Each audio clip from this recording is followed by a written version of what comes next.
My mother texted me to stay away because the congressman's wife was hosting and I would embarrass my sister. I almost deleted the message until I saw the name of the hostess. She was my law school roommate, and she knows exactly who I am. A standing ovation later made my family pale.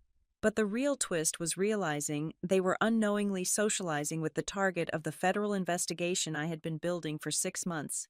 My name is Chloe Alexander, and for the last 3 years, my family has treated my life like a temporary illness that they hope I will eventually recover from. I sat in the fluorescent hum of the Capitol District Justice Bureau, a windowless box that smelled of stale coffee and printer toner. It was 7:45 on a Tuesday evening.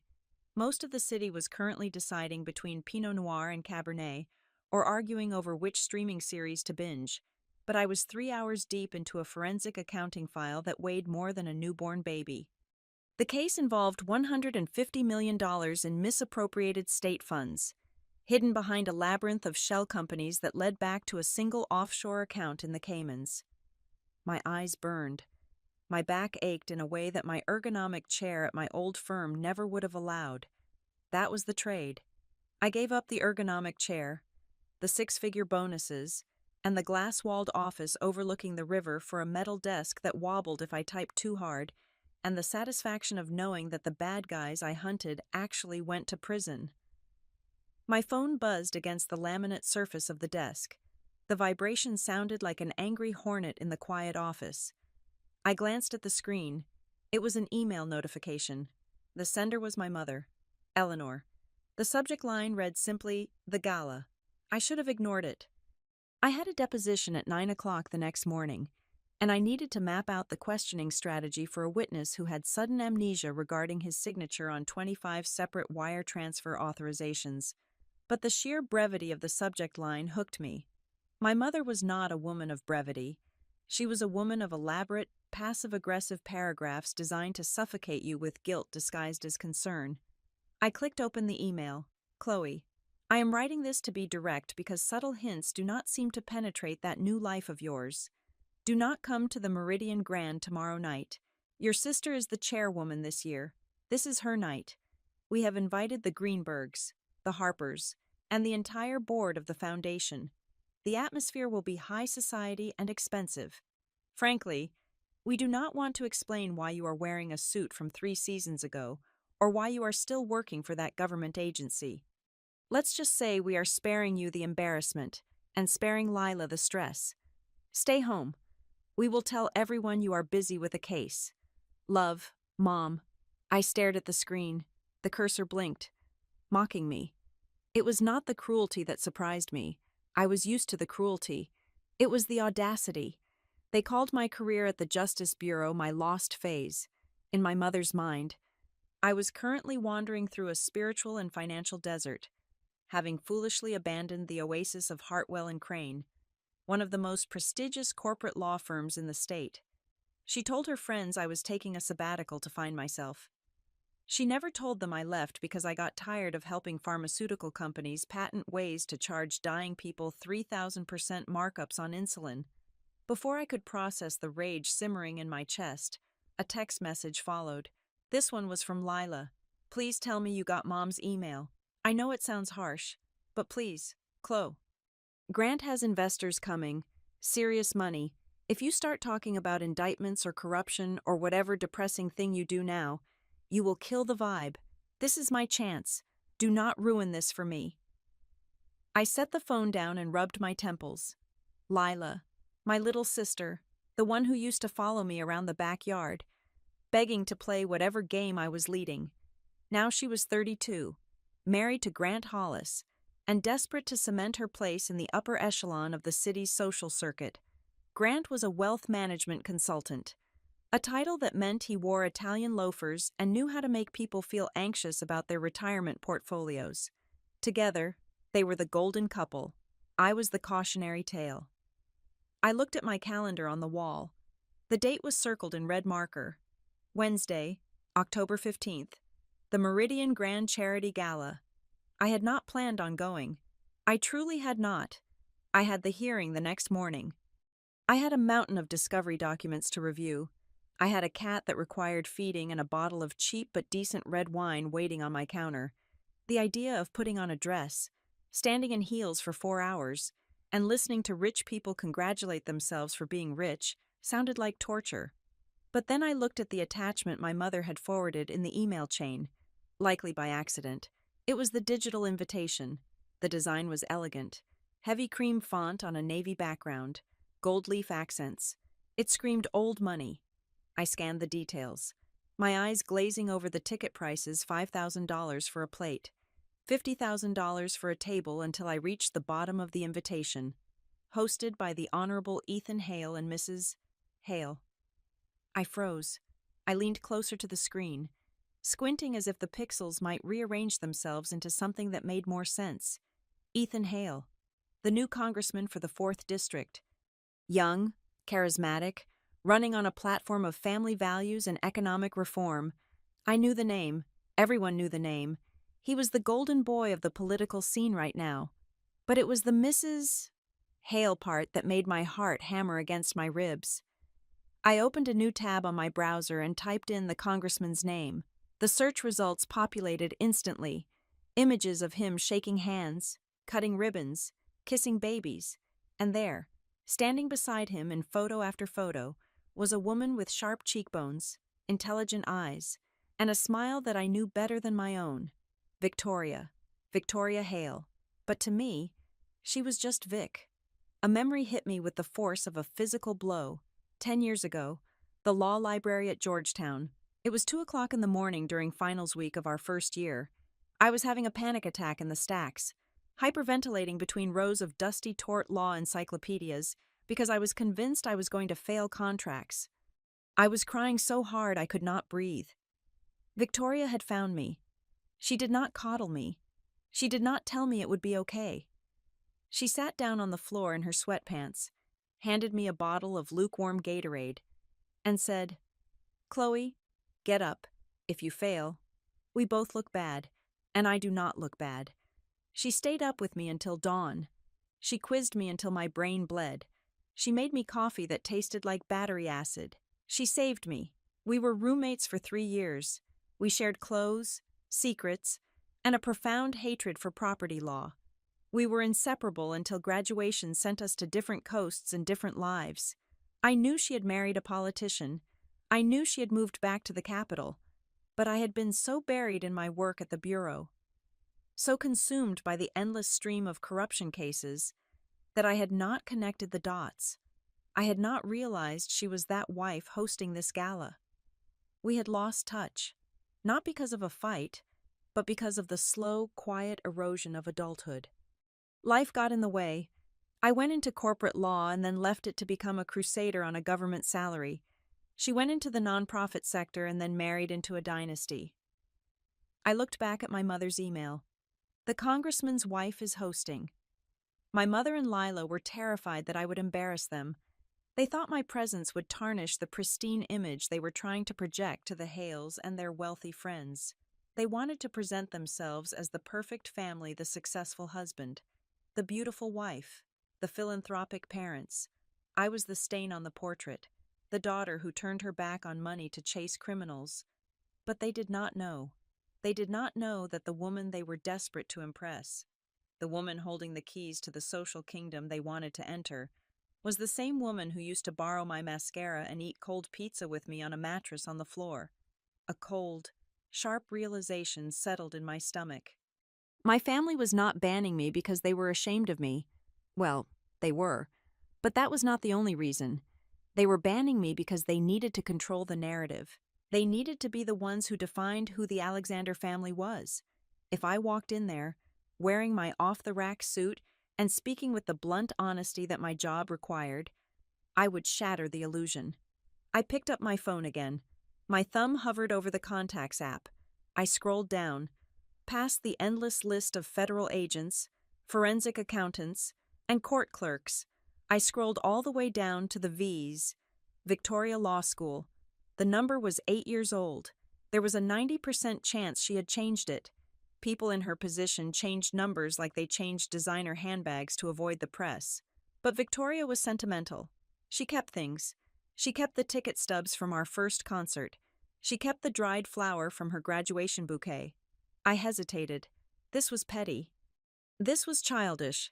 I was a 35-year-old assistant district attorney. I should just delete the email, go home, feed my cat, and prepare for my hearing. I should let Lila have her night. I should let my mother feel superior. Then I looked at the line in my mother's email again. We are sparing you the embarrassment, as if my life, the life I chose, the life where I actually made a difference, was something to be hidden in the attic. I felt a smile tug at the corner of my mouth. It was not a nice smile. It was the smile I wore when I found the one email that proved a CEO knew about the embezzlement. I tapped the message icon. I typed a simple sentence. I did not explain. I did not apologize for the years of silence. Victoria would hate that. She liked directness. Hey Vic, long time. Do you have any VIP tickets left for tomorrow? I hit send. I placed the phone face down on the desk, like a gambler throwing the dice on a craps table. The office was silent. The hum of the refrigerator in the break room seemed to grow louder. I waited. 1 minute passed, 2 minutes passed. My confidence began to waver. She was the wife of a congressman. She was hosting a gala for hundreds of the city's elite. She probably had an assistant screening her texts. She probably did not even use this number anymore. I was an idiot. I was about to be the woman who tried to crash a party she was explicitly uninvited from, only to be turned away at the door. I reached for the phone to delete the thread, to erase the evidence of my moment of weakness. The screen lit up. Incoming call, Victoria Law School. I stared at it. She was not texting back. She was calling. My heart did a strange flip in my chest. I picked up the phone and swiped green. Hello? Chloe Alexander. The voice on the other end was unmistakable. It was deeper than I remembered, polished by years of cocktail parties and speeches, but the cadence was the same. It was warm, commanding, and laced with amusement. I was wondering when you were going to surface. Vic, I said, leaning back in my squeaky chair. I see you made the VIP list. I am the list, she laughed, and the sound washed away 8 years of distance. I saw your name wasn't on the RSVP. I asked my assistant why the best lawyer I know wasn't coming. My family thinks I'm busy, I said, choosing my words carefully. Your family, Victoria repeated. Her tone shifted. It became sharper. She knew about my family. She knew about the pressure, the expectations, the way my mother could dismantle my self-esteem with a single glance. She had seen the aftermath of their phone calls during law school. Let me guess. Eleanor involved? Eleanor is very involved, I said. She thinks I'm going through a phase. A phase, Victoria snorted. You are an assistant district attorney. Chloe, you are taking down bad guys while she is worrying about floral arrangements. I saw the news about that indictment last month, the pharmaceutical fraud. That was you, wasn't it? I paused. How did you know? I keep tabs, she said simply. I always keep tabs on the competition. I'm not competition, I said. I'm government. We're on the same side. Are we? She paused, and for a second, the line went quiet. Listen, Chloe, I want you there. Not just because I miss your face, which I do, but because this gala, it is full of sharks. I need someone in the room who doesn't want something from me. I might want a drink, I said. You can have the whole bar, she promised. I'm adding you to the list, +1. Or are you still married to your job? Just me, I said. And Vic, my family doesn't know. Doesn't know what? That we know each other. They think I'm just the black sheep sister who ruins the aesthetic. There was a silence on the other end. Then, a slow, dangerous chuckle. Oh, Victoria said. Oh, this is going to be fun. They have been trying to kiss my ring for weeks. Your sister sent me a gift basket the size of a small car. She wants into the inner circle so badly she can taste it.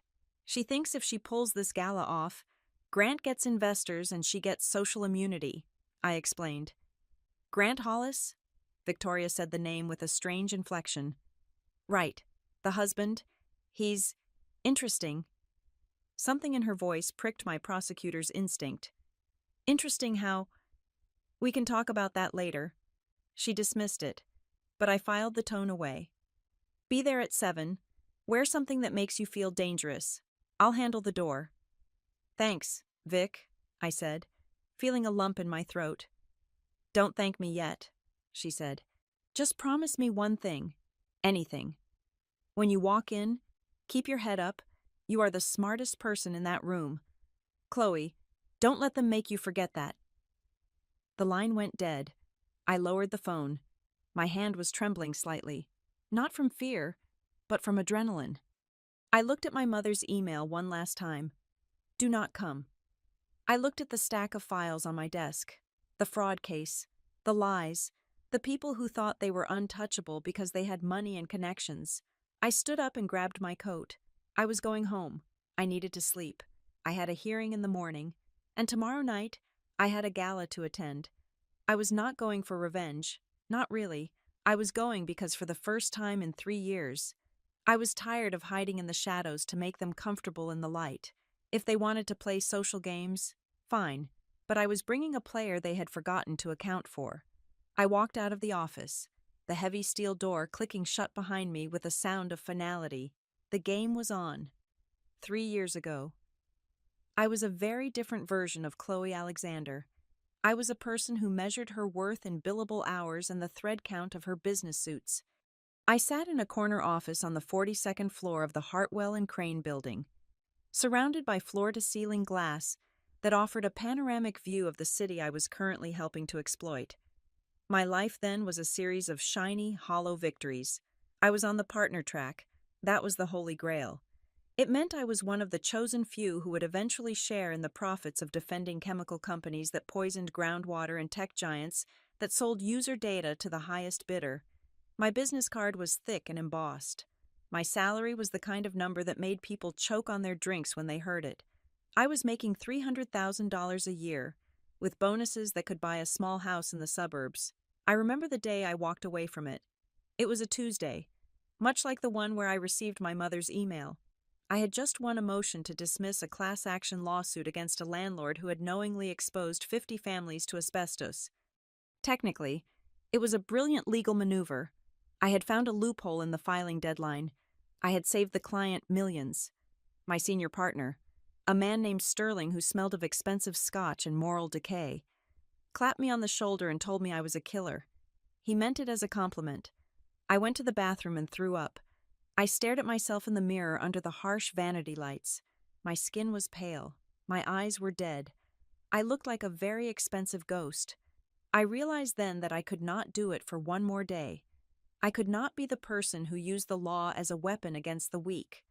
When I resigned, Sterling looked at me as if I had announced I was joining a circus. He asked if it was a breakdown. He offered me a sabbatical. He offered me more money. I took a job at the Capital District Justice Bureau the following week. The pay cut was violent. I went from $300,000 to $85,000 overnight. I traded my glass office for a cubicle shared with a paralegal who ate tuna fish every day for lunch.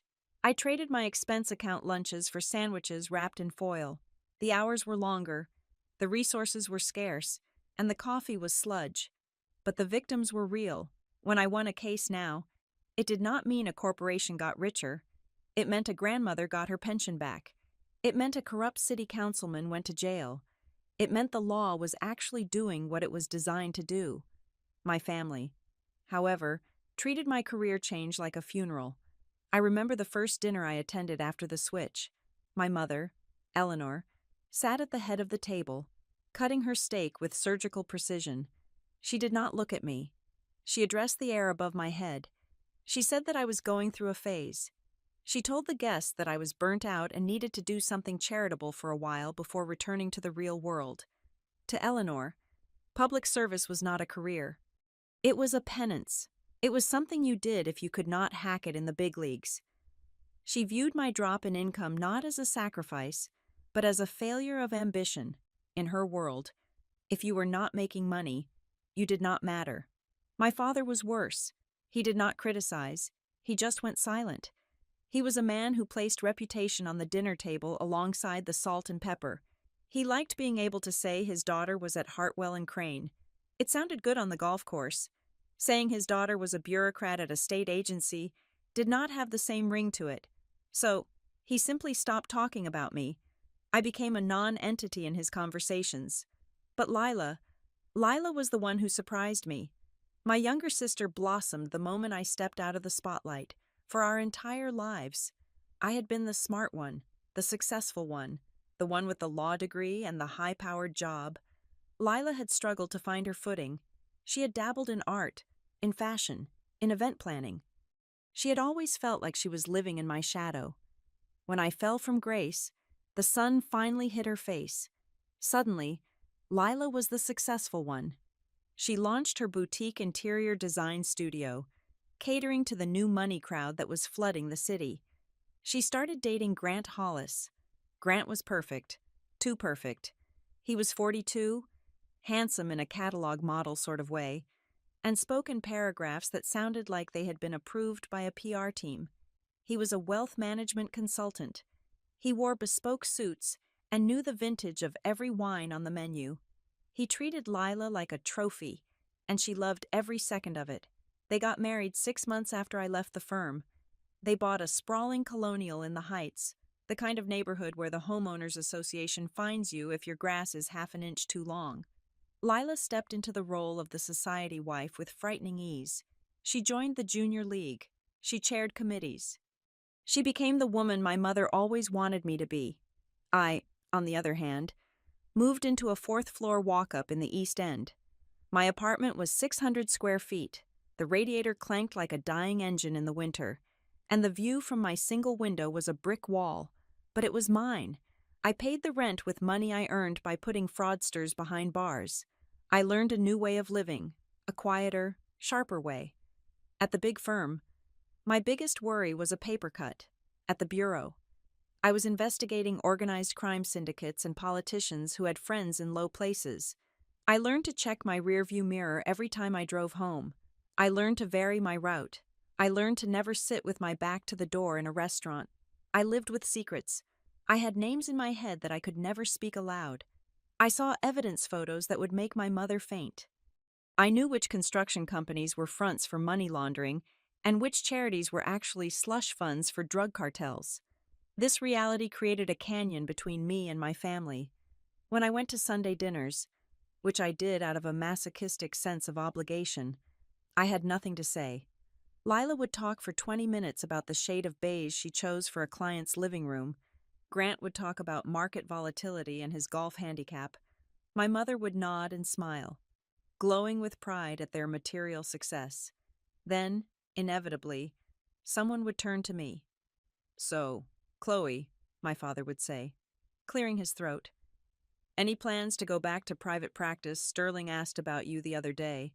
"I am happy where I am, Dad," I would say. "But surely you are tired of the grit," my mother would add, wrinkling her nose. "It is so sordid, dealing with criminals all day, and the pay. Chloe, how do you live?" "I live fine," I would answer, cutting a piece of dry chicken. They never asked about the cases. They never asked if I was making a difference. They never asked if I was safe. To them, my work was dirty. It was beneath them. They wanted me to be a corporate shark because sharks were respected. They did not want a watchdog. Watchdogs barked, and barking was rude. There was only one person from my past who asked the right question: Victoria Hale. I ran into her about 6 months into my new job, long before the gala invitation, before I knew she was the congressman's wife. We bumped into each other at a coffee shop near the courthouse. She looked expensive, as always, but her eyes were kind. We sat down for 10 minutes. I told her I left the firm. I told her I was working for the bureau. I expected the same look of pity my family gave me. Instead, Victoria leaned forward. She looked at the dark circles under my eyes and the cheap suit I was wearing. "Are you okay?" she asked. "Not are you crazy? Not are you broke? Are you okay?" "I am tired," I admitted to her, something I would never say to my mother. But I can sleep at night. Victoria had smiled then, a real smile. Then you are winning. Chloe, most of the people we went to law school with cannot say that. That interaction stayed with me. It was a lifeline. But back in the present, staring at my reflection in the darkened window of my small apartment, the truth of my situation settled over me like a heavy coat. My family did not exile me because I had failed. If I had been fired from the big firm for incompetence, they would have rallied around me. They would have covered it up, found me a new job, and protected me. Failure was acceptable as long as it could be fixed. No, my sin was much greater than failure. My sin was that I had rejected their definition of success. I had looked at the life they worshiped, the money, the status. The blind eye turned to injustice, and I had said no. I had walked away, and by walking away, I held up a mirror to their choices, my existence, my small apartment, and my $85,000 salary were a constant reminder that there was another way to live, a way that did not require selling your soul. That was why Lila did not want me at the gala. It was not just about the clothes or the potential for awkward conversation. It was because when I walked into a room, I brought the truth with me. And people like Grant Hollis, people who built their lives on shiny surfaces and hidden ledgers, were terrified of the truth. I looked at the invitation on my screen again. Lila wanted to shine. She wanted her moment as the benevolent hostess, the queen of the ball. She wanted Grant to close his deal with his investors. I thought about the file on my desk at work, the file labeled Project Horizon. The investigation into a fraudulent investment scheme that was preying on the city's wealthy elite. The investigation that had led me to a web of shell companies that were dangerously close to the people my sister was trying to impress. I was not just going to the gala to reconnect with an old roommate. I was going because I was a prosecutor. And usually, where there was this much smoke, this much desperation to keep someone like me out of the room. There was a fire. I turned off the light in my kitchen. I checked the lock on my front door. I checked the window. Force of habit. Tomorrow night, I would step back into their world, but I would not be the Chloe they remembered. I would not be the failed lawyer or the jealous sister. I was the one person in the room who knew how to read the fine print. And I had a feeling that tomorrow night, the fine print was going to be very interesting. The phone in my hand vibrated again, breaking the silence of the nearly empty office. It was a text message from Victoria. Following up on our call. It is done. You are on the VIP list. I put you at the head table. But do not panic. I moved some donors around so you are not sitting next to the ice sculpture. I really want to see you. Chloe. I stared at the screen, a small smile touching my lips. It was classic Victoria, efficient, generous, and slightly bossy. But then a second message popped up, a blue bubble that made my smile vanish instantly. Quick question. Does your family know we lived together for 3 years? I mentioned your name to your sister when she dropped off the auction items earlier this week, and she looked at me like I was speaking Greek. She had no idea who I was referencing. I sat back in my chair, the leather creaking under me. No, they did not know. The realization washed over me, cold and clinical. It was not that I had actively hidden Victoria from them. I had not buried her existence in some deep vault of secrets. It was simply that they had never asked. During those 3 years of law school, my conversations with my mother, Eleanor, were transactional. She would call on Sunday evenings, usually with a glass of Chardonnay audible in her voice. She would ask about my grades. She would ask if I had secured a summer associate position at a top-tier firm. She would ask if I was dating anyone with a trust fund. She never asked who I lived with. She never asked who held my hair back when I had the flu during midterms. She never asked who proofread my briefs or who split the cost of late-night takeout Thai food with me, to Eleanor and my father. My life outside of my academic performance was irrelevant. It was just background noise to the main event, which was my eventual ascension to the tax bracket they deemed acceptable. I typed a reply to Victoria. No, they do not know. We never really talked about the details of my life back then. They only cared about the results. I hit send. It was a sad admission, but it was the truth. My family knew the version of me that existed on paper. They knew my GPA. They knew my starting salary at Hartwell and Crane. They knew my job title, but they did not know me. And because they did not know me, they did not know that the woman they were currently bending over backwards to impress was the same woman who used to borrow my oversized sweaters. "You have that look on your face," a voice said from the doorway of my cubicle. I looked up. It was Leo, the junior file clerk who sat across from me. He was 24, sharp as a tack, and wore hoodies to work whenever the supervisors were not looking. He was holding a stack of redacted bank statements. "What look?" I asked. "The look that says you are plotting a murder," Leo said, dropping the files on my desk. "Or that you just found out the coffee machine is broken again. Both are valid reasons for that expression." "My mother banned me from a charity gala," I said. The words sounded ridiculous as soon as they left my mouth. Leo blinked. He pulled up a spare chair and sat down backwards on it. "I am sorry. She did what— Are you 12 years old?" "Apparently," I said. "My sister is running it. My mother thinks my presence will lower the property value of the room. They sent me an email and a text. It was a coordinated attack." Leo shook his head, looking delighted by the drama. "That sounds like a movie. A really bad made-for-television movie. The kind my grandmother watches. So, are you staying home?" "No," I said, tapping my phone against the desk. "I am going." "Scandalous," Leo grinned. "Crash the party? Flip a table. I love it." "I am not going to flip a table. Leo, I'm going to drink free champagne and say hello to an old friend." "Right," Leo said, standing up. "Just remember, if you get arrested for trespassing, do not call me. I have student loans. I cannot afford bail." He walked away, chuckling to himself. His reaction grounded me. To an outsider, my family's behavior was absurd. It was comical. It was not the crushing moral judgment my mother wanted it to be. It was just a petty power play by people who had too much time and too much insecurity. But before I could fully commit, I needed to clear it. I worked for the government. There were rules. There were optics. I walked down the hall to the corner office. The door was open. Bureau Chief Miller was inside, reading a brief. He was a man of few words, with gray hair and a permanent furrow between his brows. He looked like he had been born wearing a tie. "Sir," I said, knocking on the doorframe. "Do you have a minute?" Miller looked up over his reading glasses. "Make it 30 seconds. Alexander." "I have been invited to the Meridian Grand Charity Gala tomorrow night," I said. "It is being hosted by Congressman Hale. My sister is the chairwoman. I know we have active inquiries into financial sectors that overlap with some of the donor list. I wanted to make sure my attendance would not be a conflict." Miller took off his glasses. He looked at me for a long moment. "Who invited you?" "The hostess," I said.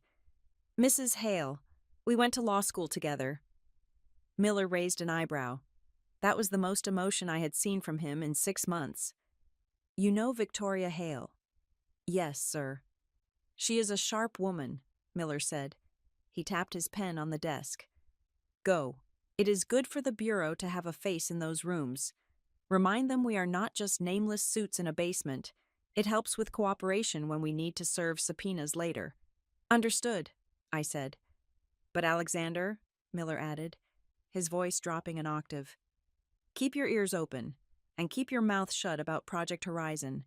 That room will be full of people who would pay a lot of money to know what we know." "I know the rules, sir." "Good. Have fun. Try not to indict anyone before dessert." I walked back to my desk, feeling a weight lift off my shoulders. My boss, the man who knew exactly what kind of dangerous work I did, trusted me to walk into a room full of sharks. My family, the people who raised me, did not trust me to hold a wine glass without embarrassing them. The contrast was so sharp it almost cut. I packed up my bag. It was nearly 9 o'clock. I drove home in silence, the city lights blurring past my window. When I got to my apartment, I threw my keys in the bowl and went straight to my closet. I did not have a wardrobe full of gowns anymore. When I left the firm, I stopped buying clothes that cost more than my rent, but I had kept a few things, classics, investment pieces that did not age. I pushed aside the sensible gray suits and the wool coats. My mother's text message from earlier in the evening flashed in my mind. Your presence will make people uncomfortable. I stopped and stared at the hangers. Uncomfortable. That was her favorite weapon. She used social discomfort like a scalpel. She wanted me to feel like a foreign object, something that did not fit, something that scratched and irritated the smooth surface of her perfect life. She wanted me to believe that I was the problem, that my job, my choices, my very existence was an affront to polite society. But why would they be uncomfortable? Because I was a failure. No, a failure they could pity, a failure they could parade around and say, "Oh, poor Chloe. She tried so hard." They would be uncomfortable because I was a mirror. I pulled out a black dress from the back of the closet. It was a sheath dress, structured, architectural, with a neckline that slashed across the collarbone. It was severe. It was elegant. It was not a dress you wore to be looked at. It was a dress you wore to be listened to. I held it up against myself in the full-length mirror on the back of my bedroom door. It fit. I did not need to buy anything new. I did not need to drape myself in sequins or tulle to prove I belonged there. Lila would be wearing something loud, something that screamed, "Look at me." I have arrived. I would wear black. I would look like exactly what I was, a woman who dealt in facts, in hard truths, and in consequences. I sat on the edge of my bed and looked at the invitation on my phone one last time. The congressman's wife is hosting. For 3 years, I had let my family dictate the terms of our estrangement. I had let them push me to the margins. I had let them pretend I was invisible because it was easier than fighting them. I had told myself I was being the bigger person. But tonight, sitting in my quiet apartment with the city humming outside, I realized I had not been being the bigger person. I had been hiding. I was done hiding. I was not going to the Meridian Grand to ruin Lila's night. I was not going to cause a scene or throw a drink in Grant's face, no matter how much he might deserve it. I was not going for revenge. Revenge was messy, and I was a professional. I was going to stop being a ghost in my own life. If they wanted to treat me like a shameful secret, that was their choice. But secrets only had power when they stayed in the dark. Tomorrow night, I was stepping into the light. I turned off the bedside lamp. The darkness of the room felt different tonight. It did not feel lonely. It felt like the quiet before a storm. I closed my eyes, but sleep was a long way off. My mind was already in that ballroom. I could hear the clinking of crystal. I could smell the expensive perfume. I could see the look on Lila's face when I walked through the doors. Let them be uncomfortable, I thought. If the truth made them uncomfortable, then maybe they should stop living a lie. I drifted off with a single thought anchoring me.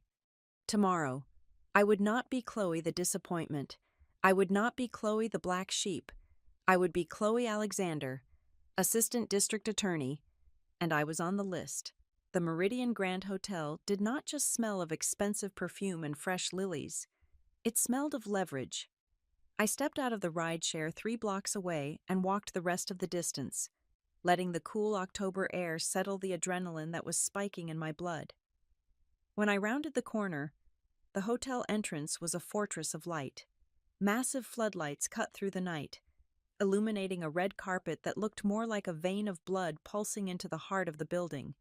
The noise hit me first. It was a specific kind of roar, the sound of 500 people who all believed they were the most important person in the room.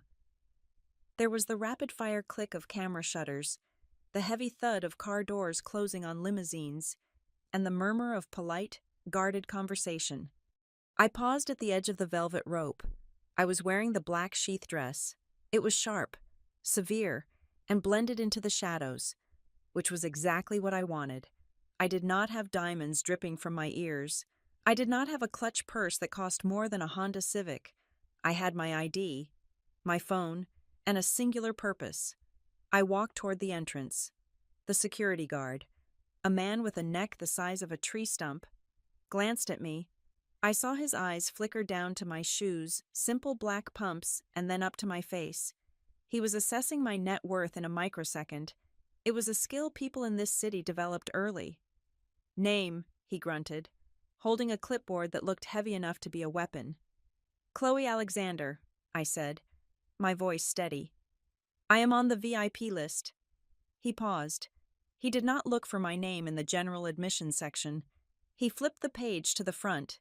His finger traced down the line, and then stopped. His eyebrows went up a fraction of an inch. "Welcome, Ms. Alexander," he said, unhooking the velvet rope. "Right this way. The Hales are receiving guests in the atrium." I stepped onto the carpet. The flashes went off. Blinding white explosions in my peripheral vision. The photographers did not know who I was. They were just reacting to movement, hungry for anyone who might be someone. I kept my head high, eyes forward, refusing to blink. I had walked into federal courtrooms with less anxiety than this. But in a courtroom, the rules were written down. Here, the rules were invisible and changed depending on how much money you had in the bank. Inside, the atrium was a cavern of marble and gold. A string quartet was playing something by Vivaldi, but it was barely audible over the din of networking. This was not a party. It was a marketplace. I saw a real estate developer shaking hands with a zoning commissioner. I saw a hospital administrator laughing too loudly at a joke made by a pharmaceutical rep. Every handshake was a contract. Every smile was a down payment on a future favor. And then, I saw her. Lila.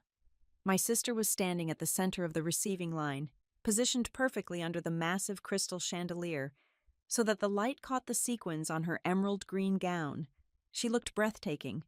Her hair was swept up in an intricate chignon. Her makeup was flawless, and she was radiating the kind of manic, high-wattage joy that comes from finally getting exactly what you think you want. Grant was beside her, looking like a catalog model for successful husbandry. He was nodding at a donor, his hand resting possessively on the small of Lila's back. They were the image of the American dream, young, beautiful, and rich. I felt a pang of something complicated in my chest. Not jealousy. I did not want her life, but there was a sadness there. Seeing how hard she was working to maintain the facade, she was vibrating with tension. I could see it in the way her fingers gripped the stem of her champagne flute, white-knuckled and desperate. I took a breath and began to move through the crowd. I was a shark moving through a reef of tropical fish. I did not stop to chat. I did not take a drink from the passing trays. I just walked.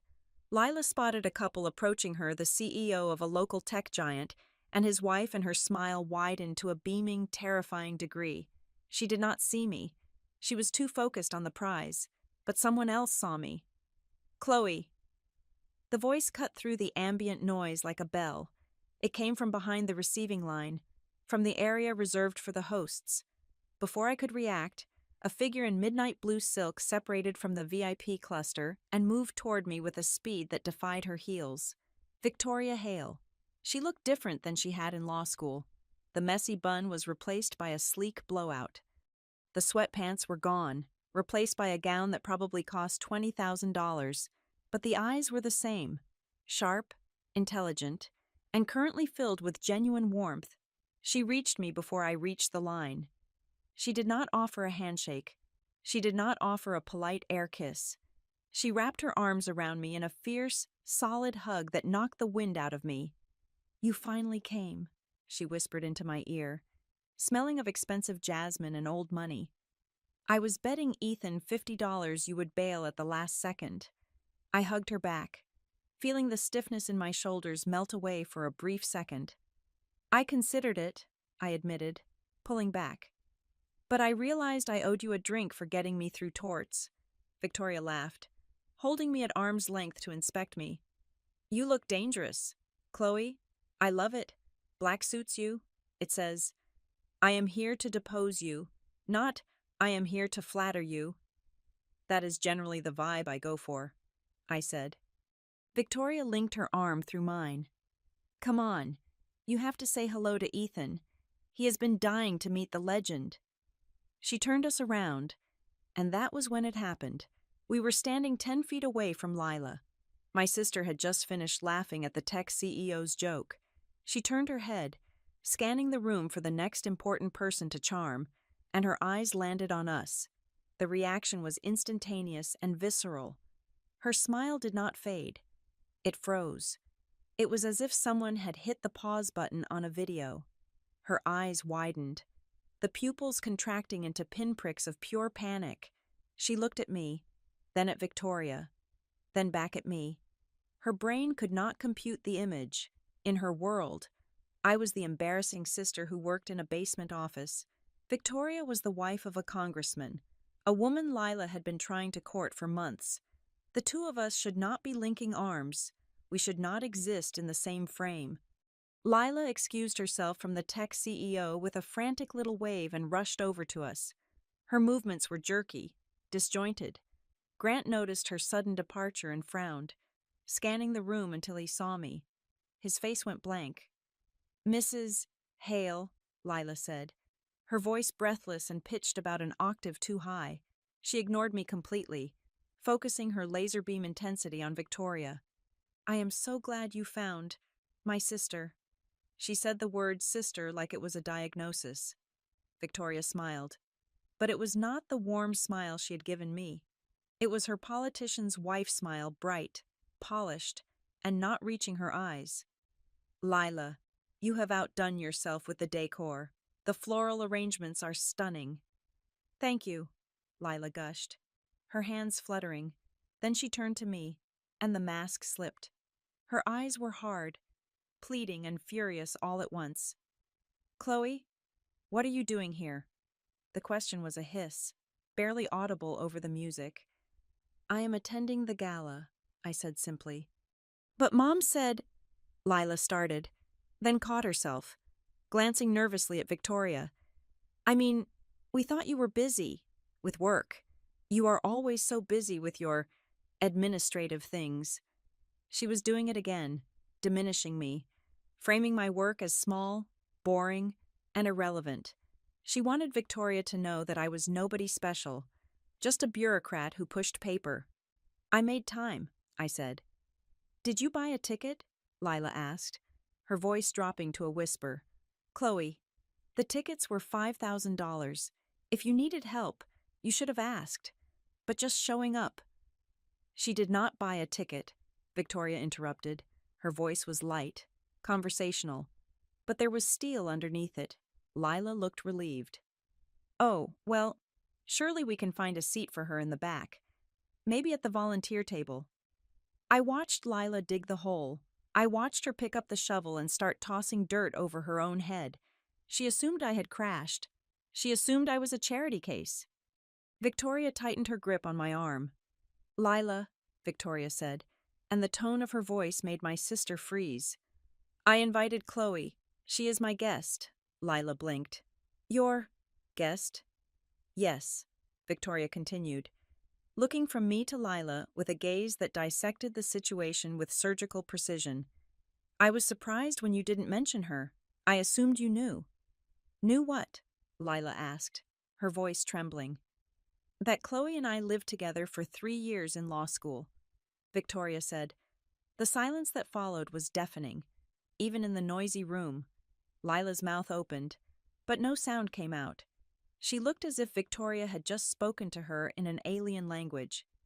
"Roommates," Lila squeaked.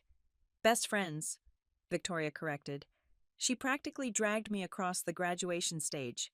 I would not have passed constitutional law without her notes.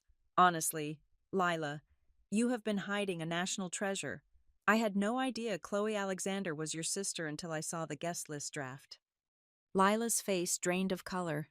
I could see the gears turning in her head, grinding against the rust of her own lies. She had spent months, maybe years, curating a specific image of our family.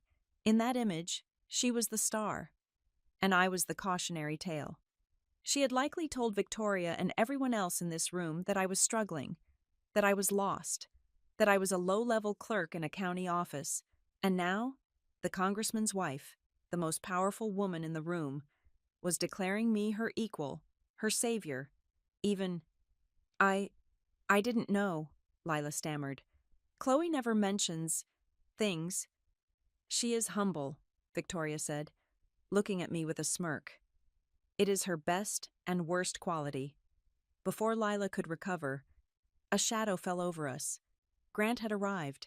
He moved with that practiced, slippery grace of a man who knows how to blend into expensive surroundings. He placed a hand on Lila's shoulder, squeezing it slightly. "Mrs. Hale," Grant said, flashing a smile that showed too many teeth. "And, Chloe, this is a surprise." "Grant?" I said, nodding. "We were just catching up," Victoria said. "I was telling Lila how Chloe and I go way back." Grant's eyes flickered to me. There was a calculation there. He was quicker than Lila. He realized instantly that the power dynamic had shifted. He did not look shocked. He looked wary. "Is that so?" Grant said. "Small world." "Tiny," Victoria said. Then she looked over my shoulder and waved. "Ethan, come here." The crowd parted. It literally parted. Congressman Ethan Hale walked toward us. He was taller than he looked on television, with the kind of jawline that won elections. He was shaking hands as he moved, but his focus was on his wife. When he reached us, he kissed Victoria on the cheek and then turned his attention to me. He did not wait for an introduction. "You must be Chloe," he said, extending a hand. His grip was firm, dry, and assured. "Congressman," I said. "Please, call me Ethan," he said. He looked at me with genuine curiosity. "Victoria talks about you constantly. I feel like I know you. The story about the coffee machine explosion during finals week." "A classic." I laughed, despite the tension. "I still say that was a mechanical failure, not operator error. And the way you handled that class action suit last year," Ethan continued, his voice turning serious. "The one against the pharmaceutical distributor. I read the brief. Impressive work, really. We need more people like you in the bureau." Lila made a sound that sounded like a strangled cat. She was holding her champagne glass so tightly I thought the stem would snap. She was staring at Ethan Hale, the man she had been desperate to impress, the man whose approval she needed to secure her social standing. And he was not looking at her. He was not praising her decor. He was praising her failure of a sister for a legal victory she had never even bothered to ask me about. You know about Chloe's work," Lila whispered. Ethan looked at her, as if remembering she was there. "Of course. Your sister is building quite a reputation. Mrs. Hollis, you must be very proud. The Bureau is lucky to have her. It is not easy to walk away from a partner track at Hartwell and Crane to serve the public. That takes character." Character. The word hung in the air. My parents had called it stupidity. My sister had called it embarrassing. Ethan Hale just called it character. Lila looked at me. For the first time in 3 years. She actually looked at me, not through me. Her eyes were wide, frightened, and confused. The narrative she had built was collapsing in real time. She had told everyone I was a loser. Now, the most important man in the room was treating me like a hero. Yes, Lila stammered, her voice faint. "We are very proud." The lie tasted like ash in her mouth. I could see it. "Well," Victoria said, sensing the kill but deciding to be merciful, "we should move to the table. Dinner is about to be served. Chloe, you are sitting with us." "With you?" Lila asked. "But the head table is for the host and their honored guests," Victoria said sweetly. "Come on. Chloe, I want to hear everything." Victoria steered me away. Her arm still linked with mine. Ethan followed, throwing a polite nod to Grant and Lila. "Enjoy the evening," Ethan said to them. We walked away, leaving my sister and her husband standing alone in the middle of the crowd. I glanced back once. Lila looked small. For all her sequins and her perfect hair, she looked incredibly small. She was staring at my back, her expression a mixture of shock and a dawning, terrible realization. Grant was not looking at me. He was looking at Ethan Hale's back. And his expression was not one of social anxiety. It was fear, pure, cold fear. I turned my head back to the front. My heart was pounding, but not from nerves. It was the thrill of the reveal. For years, I had let them tell the story of Chloe Alexander. I had let them edit out the parts they didn't like, the parts that challenged them. Tonight, the editing stopped. I walked toward the head table, the lights of the cameras flashing around us. I wasn't fighting with my sister. I wasn't making a scene. I was simply existing as I truly was, in the presence of people who knew my value. And as I took my seat next to the congressman's wife, I realized something. My family's shame wasn't about me. It never had been. It was about the fact that my reality exposed their pretense, and the night was just getting started. I picked up the heavy linen napkin and placed it on my lap.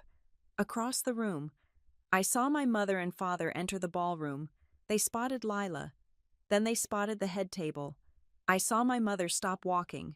I saw her clutch my father's arm. I raised my glass of water in a silent toast. Welcome to the show. Mother. Victoria did not let me stay seated at the head table for long. The moment I placed my napkin on my lap, she tapped my arm with a manicured fingernail. Her energy was infectious, a vibrating frequency of power and purpose that seemed to command the air around her. She told me we had rounds to make before the first course was served. She said there were people I needed to know, but the look in her eyes suggested the reality was the opposite. There were people who needed to know me. We moved through the ballroom like a small weather system.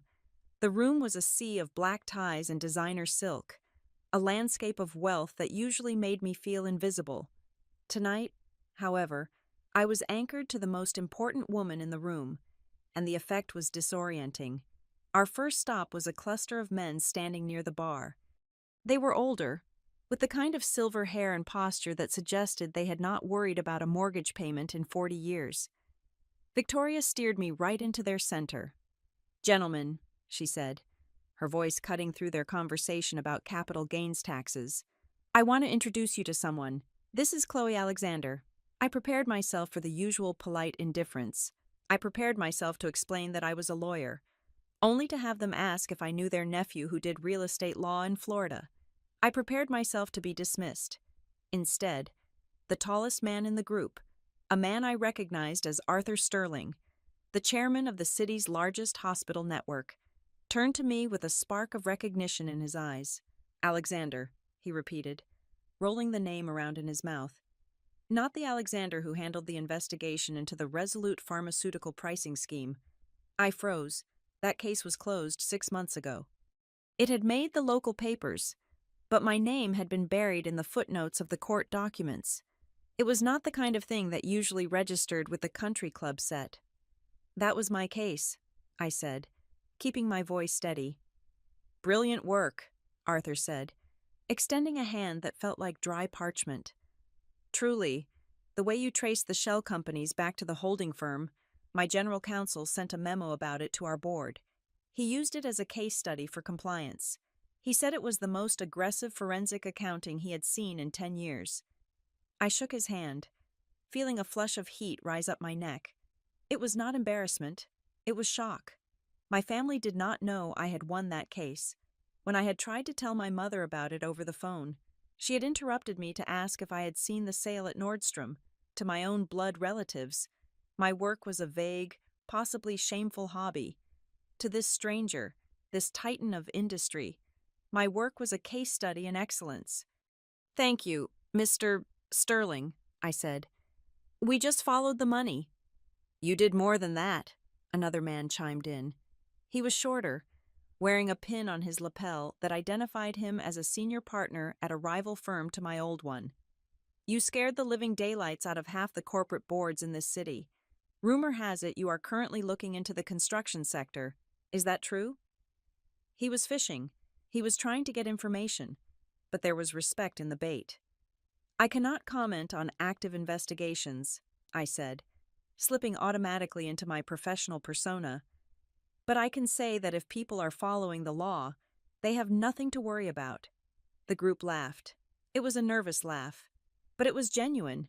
They looked at me not as Lila's sister, not as a charity case, but as a predator they hoped to keep fed and happy. Victoria squeezed my arm, beaming like a proud parent, and pulled me away before I could say anything else. "Did you see his face?" Victoria whispered as we navigated around a waiter carrying a tray of crab cakes.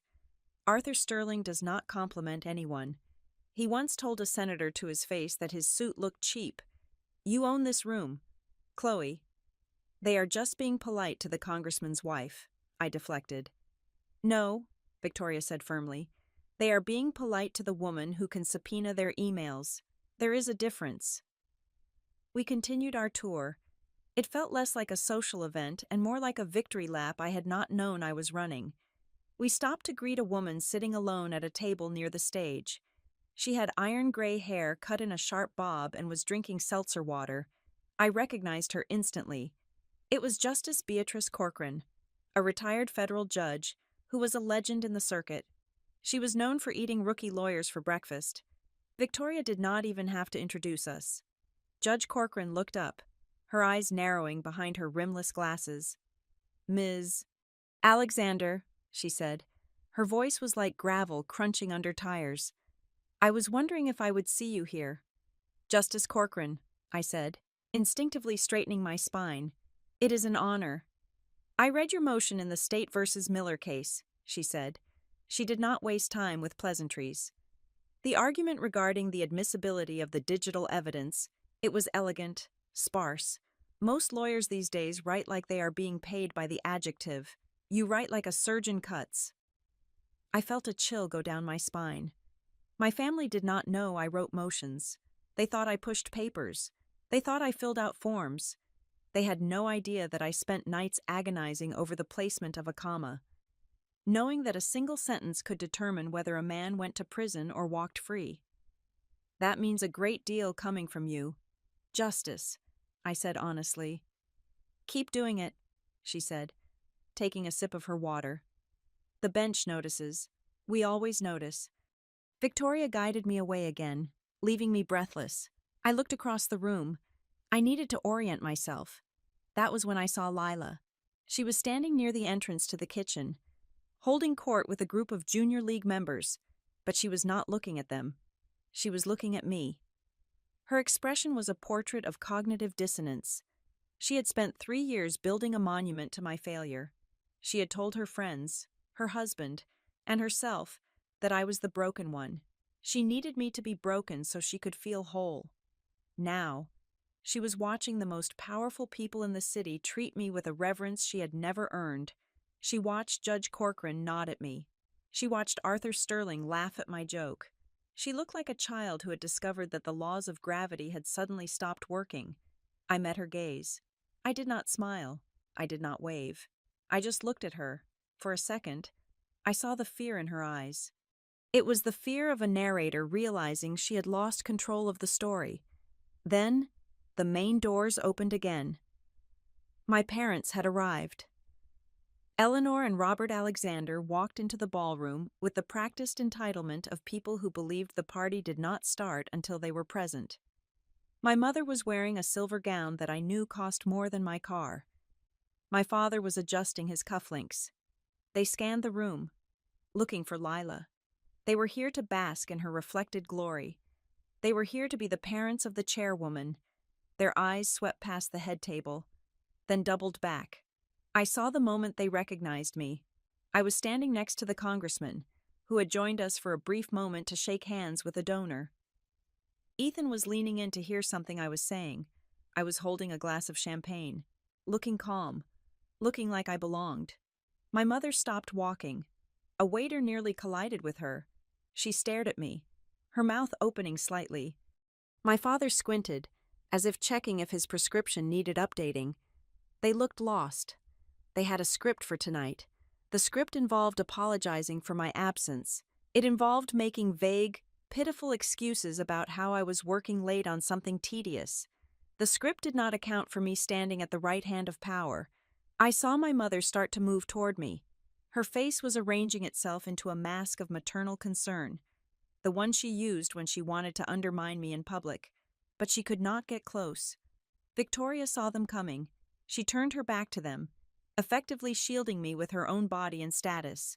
She engaged me in a conversation with the dean of the law school we had attended, forcing my parents to keep their distance. They could not interrupt the congressman's wife. They had to stand on the periphery, watching their black sheep daughter be welcomed into the fold they were desperate to join. It was a quiet, devastating rejection. But amidst the triumph, I felt a weight.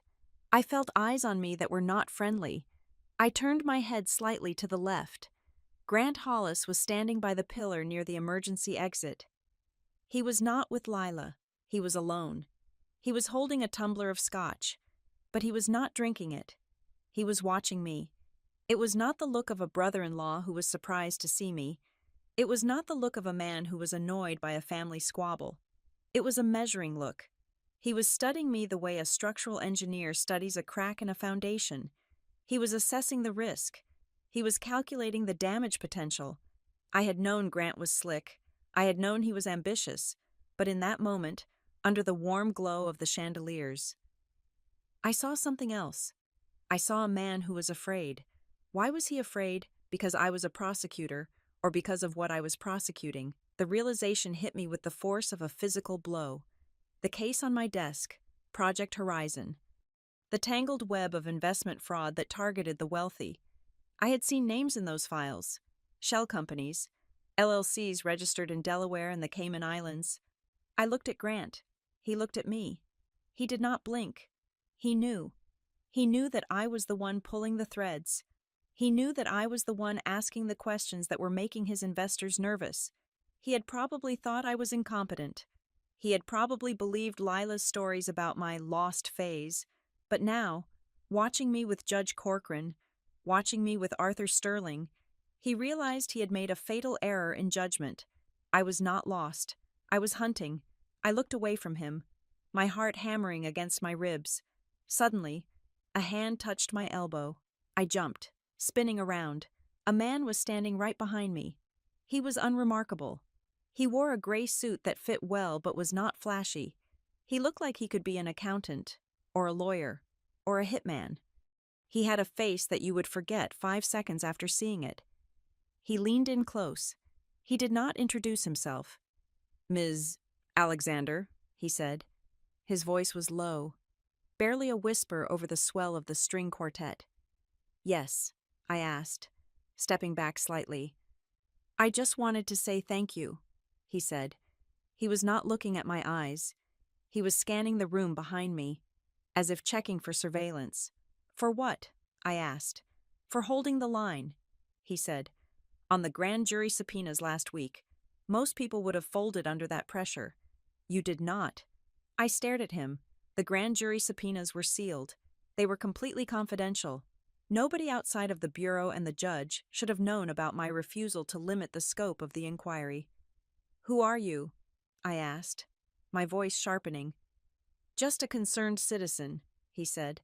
A small, tight smile touched his lips. "Watch your back. Chloe, you are kicking hornet nests you cannot even see yet." Before I could grab his arm, before I could demand a name, Victoria was there. "Chloe," she chirped, oblivious to the interaction. Or maybe she was not oblivious. Maybe she was interrupting on purpose. "The mayor wants to meet you. Come, quickly." She grabbed my hand and pulled. I stumbled after her. Looking back over my shoulder, the man in the gray suit was gone. He had vanished into the crowd of tuxedos and gowns, as if he had never been there. I let Victoria drag me toward the mayor. But my mind was spinning. The gala was not just a party. It was not just a charity event for the children's hospital. It was a nexus. It was a place where money, power, and secrets intersected, and I had just walked right into the center of it. I looked at my sister, preening for a photographer. I looked at my parents, looking confused and slightly resentful near the buffet. I looked at Grant, still watching me from the shadows with cold, dead eyes. They thought this was a social game. They thought this was about reputation and embarrassment. They were wrong. This was a battlefield. And I realized, with a sudden surge of clarity, that I was the only one who had brought a weapon. My weapon was the truth.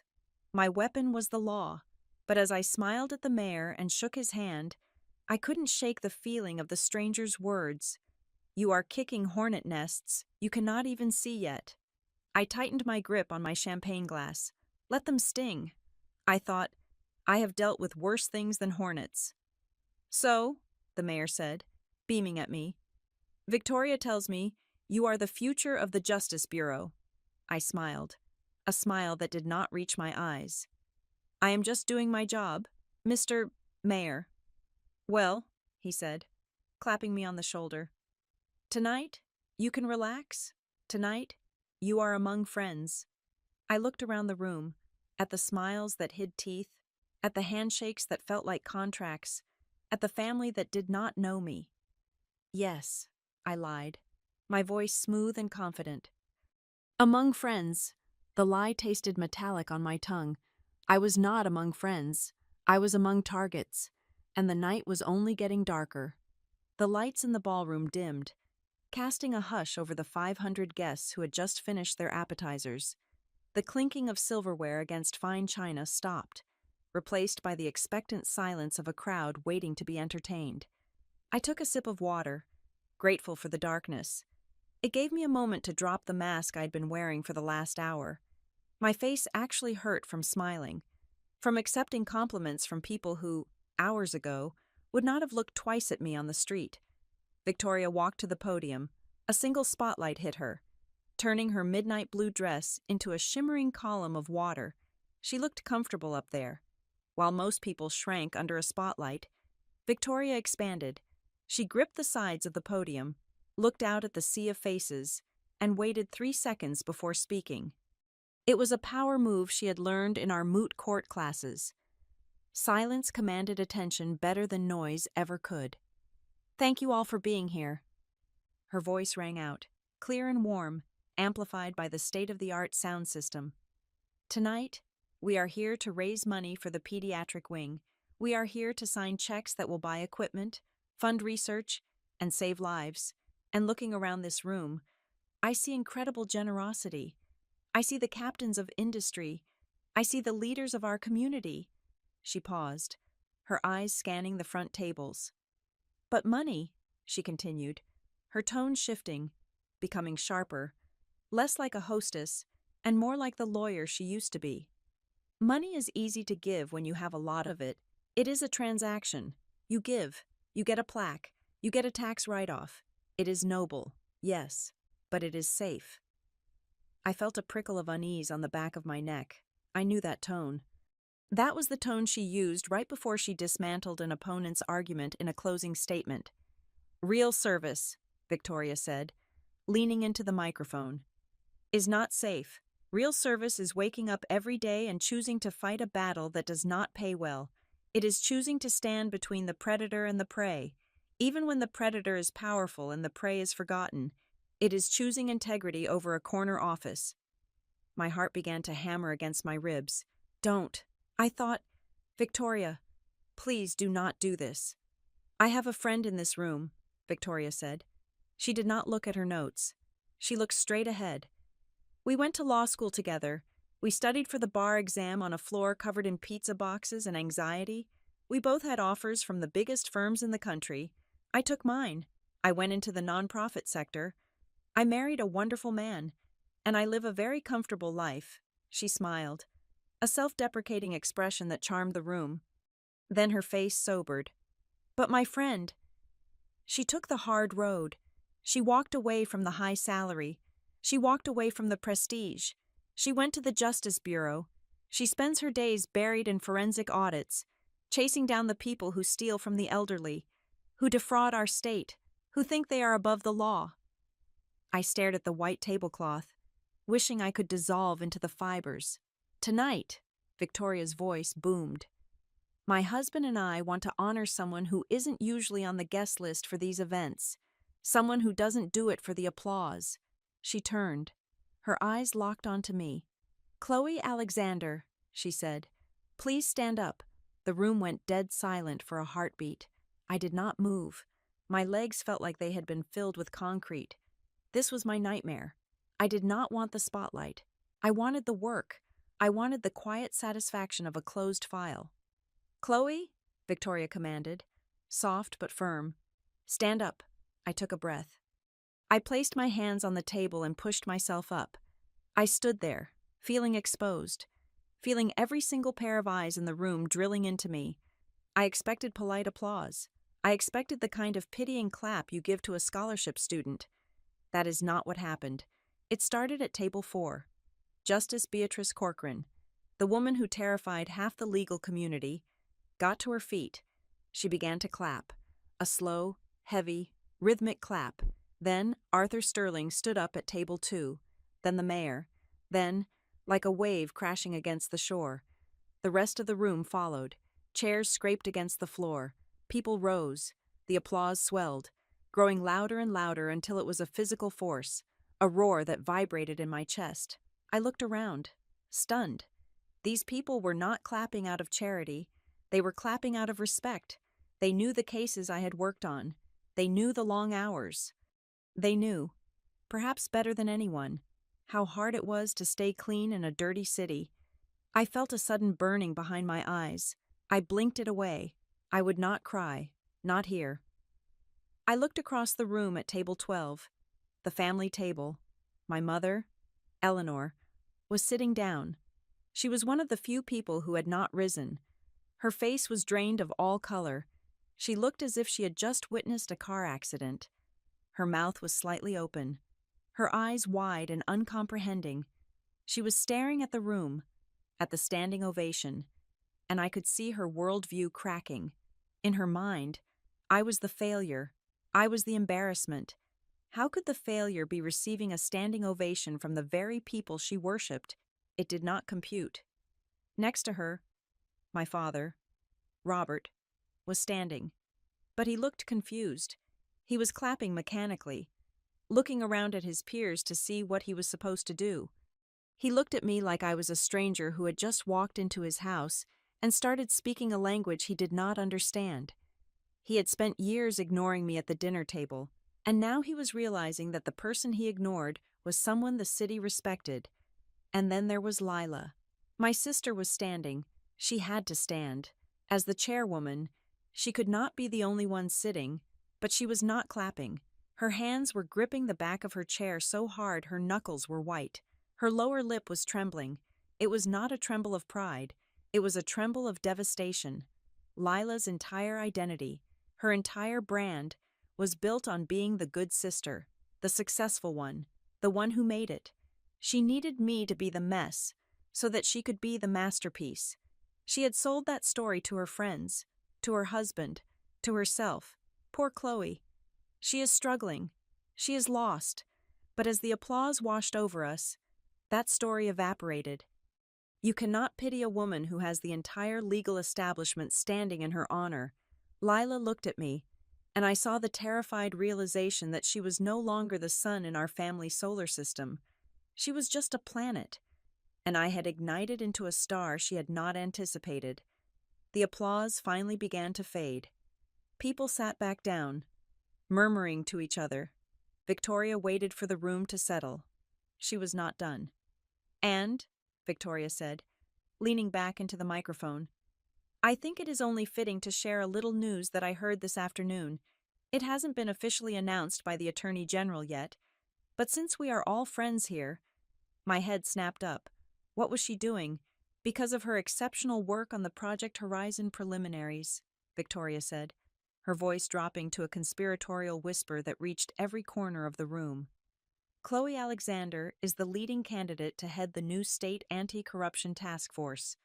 A gasp rippled through the room. I stopped breathing. I knew I was on the short list. My boss, Miller, had hinted at it. But to be the leading candidate, the task force, that was a career-defining role. It was a position that gave you the power to indict anyone, regardless of their political connections. It was a position that made you the most dangerous person in the state. The room erupted again. This time not with applause, but with chatter. People were turning to each other, whispering, pointing. The energy in the room shifted from celebratory to electric. I was no longer just a noble public servant. I was a future power player. I looked at Grant Hollis. He was sitting next to Lila. He had gone very, very still. He was not looking at me. He was staring at his water glass. He looked like a man who had just heard the sound of a guillotine blade being sharpened. If I got that job, if I became the head of the anti-corruption task force, I would have subpoena power over everything, including the shady investment funds he had been bragging about all night. Victoria beamed at me. She had just handed me a sword and a shield in front of the entire city. "To Chloe," Victoria said, raising her glass. "To Chloe." The room echoed. I sat down. My hands were shaking. I hid them in my lap. It was too much. The vindication, the shock, the sheer magnitude of what just happened. I looked at my mother. She was reaching for her wineglass, her hand trembling so badly that wine sloshed over the rim onto the white tablecloth. She didn't even notice. She couldn't look at me. The shame on her face was not for me anymore. It was for herself. She realized she had bet on the wrong horse, and she had done it publicly. I took a deep breath, trying to steady my racing heart. I reached for my own glass. And then, the heavy double doors at the back of the ballroom creaked open. It was late. Dinner was already being served. Nobody arrived this late unless they didn't care about the schedule, or unless they owned the schedule. A hush fell over the back tables and rippled forward. I turned in my seat to look. A man walked in. He was flanked by two younger men who looked like bodyguards. Though they were dressed in tuxedos, the man himself was in his 60s, with silver hair and a face that was tanned to the color of expensive leather. He moved with an arrogance that sucked the air out of the room. I recognized him instantly, not from society pages, from my files. It was deeply unsettling to see a face you had only seen in surveillance photos suddenly appear in 3 dimensions. Victoria, who had been glowing with triumph just seconds ago, froze on the stage. I saw her expression shift. The warmth vanished. Her eyes narrowed into slits. Her jaw set hard. It was the look of a woman who realizes the enemy has just breached the gate. This was not a guest. This was a message. The man walked slowly through the room. He didn't look at the stage. He didn't look at the guests. He walked straight toward table 12, toward my family, toward Grant. Grant stood up. He looked terrified. He practically scrambled out of his chair to greet the man. They shook hands. The older man clapped Grant on the shoulder, a gesture that looked friendly to an observer, but looked like a threat to me. I looked back at Victoria.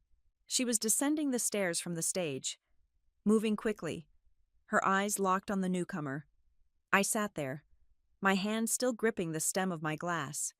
The standing ovation felt like it had happened a lifetime ago. The temperature in the room seemed to have dropped 10 degrees. My family thought the drama of the night was my presence. They thought the twist was my success. They were wrong. The real twist had just walked through the door, and he was shaking hands with my brother-in-law. And as I watched them, I realized that the investigation I had been building, the promotion I had just been promised, and the family drama I was living were all about to collide in a very violent way. I looked at the empty chair next to Grant where the man was sitting down. The game had just changed. We weren't playing for reputation anymore. We were playing for survival. The applause had died down, but the ringing in my ears remained. I sat at the head table, dissecting the salad on my plate with the precision of a surgeon.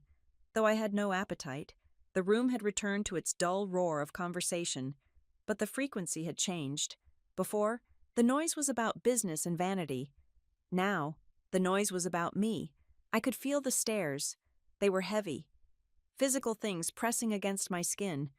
But the heaviest stares came from table 12. I did not have to wait long. My mother, Eleanor, approached the head table. She did not walk with her usual gliding confidence. Her steps were stiff, her posture brittle. She stopped right behind my chair. She did not greet Victoria. She did not acknowledge the congressman. She leaned down, her mouth close to my ear, her voice a hissed whisper that carried the weight of 35 years of disappointment. "Why did you not say it clearly?" she asked. I turned in my seat to look at her. Her face was perfectly made up, but the powder could not hide the flush of humiliation on her neck. Her eyes were wet, not with tears of pride, but with the angry moisture of someone who feels tricked. "Say what clearly, Mother?" I asked, my voice calm. "That you were this." She gestured vaguely at the room, at the people who had just stood for me. "That you were important, that you were leading a task force." "I told you," I said. 3 years ago, I told you I was joining the Justice Bureau to prosecute financial crimes. I told you I was going after fraud. You said you were working for the state, Eleanor snapped. You said you took a pay cut. You said you were leaving the firm. I did leave the firm. You let us believe you were a clerk, she accused. You let us believe you were stamping forms in a basement. You let us talk about you like you were a charity case. I never said I was a clerk, I said, putting my fork down. You assumed I was a clerk because you cannot imagine success that does not come with a 7-figure salary. You heard civil servant, and you translated it to failure. That was your translation. Mother, not mine. You could have corrected us, she said, her voice trembling.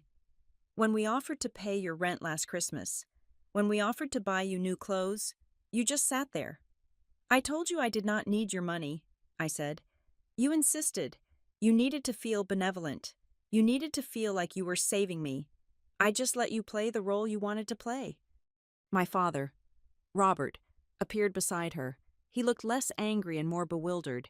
He was holding a glass of scotch that was half empty. Chloe, he said, his voice blustering, trying to find a logical foothold in a situation that defied his logic. Your mother is right. It is a bit deceptive. We thought you were doing something lighter, something administrative. You never mentioned high-profile cases. There is nothing light about protecting victims. Dad, I said, cutting him off. There is nothing administrative about sending corrupt men to prison. I did not mention the cases because you never asked. Not once. You asked when I was coming back to private practice. You asked why I was driving a used car. You never asked what I actually did every day. Robert opened his mouth, then closed it. He looked at the congressman, who was watching this exchange with a polite, guarded expression. My father realized he could not win this argument here. He retreated into his drink. We look like fools, Eleanor whispered. Everyone is looking at us. They are wondering why we treated you like that. They call it shame, I said, looking her in the eye.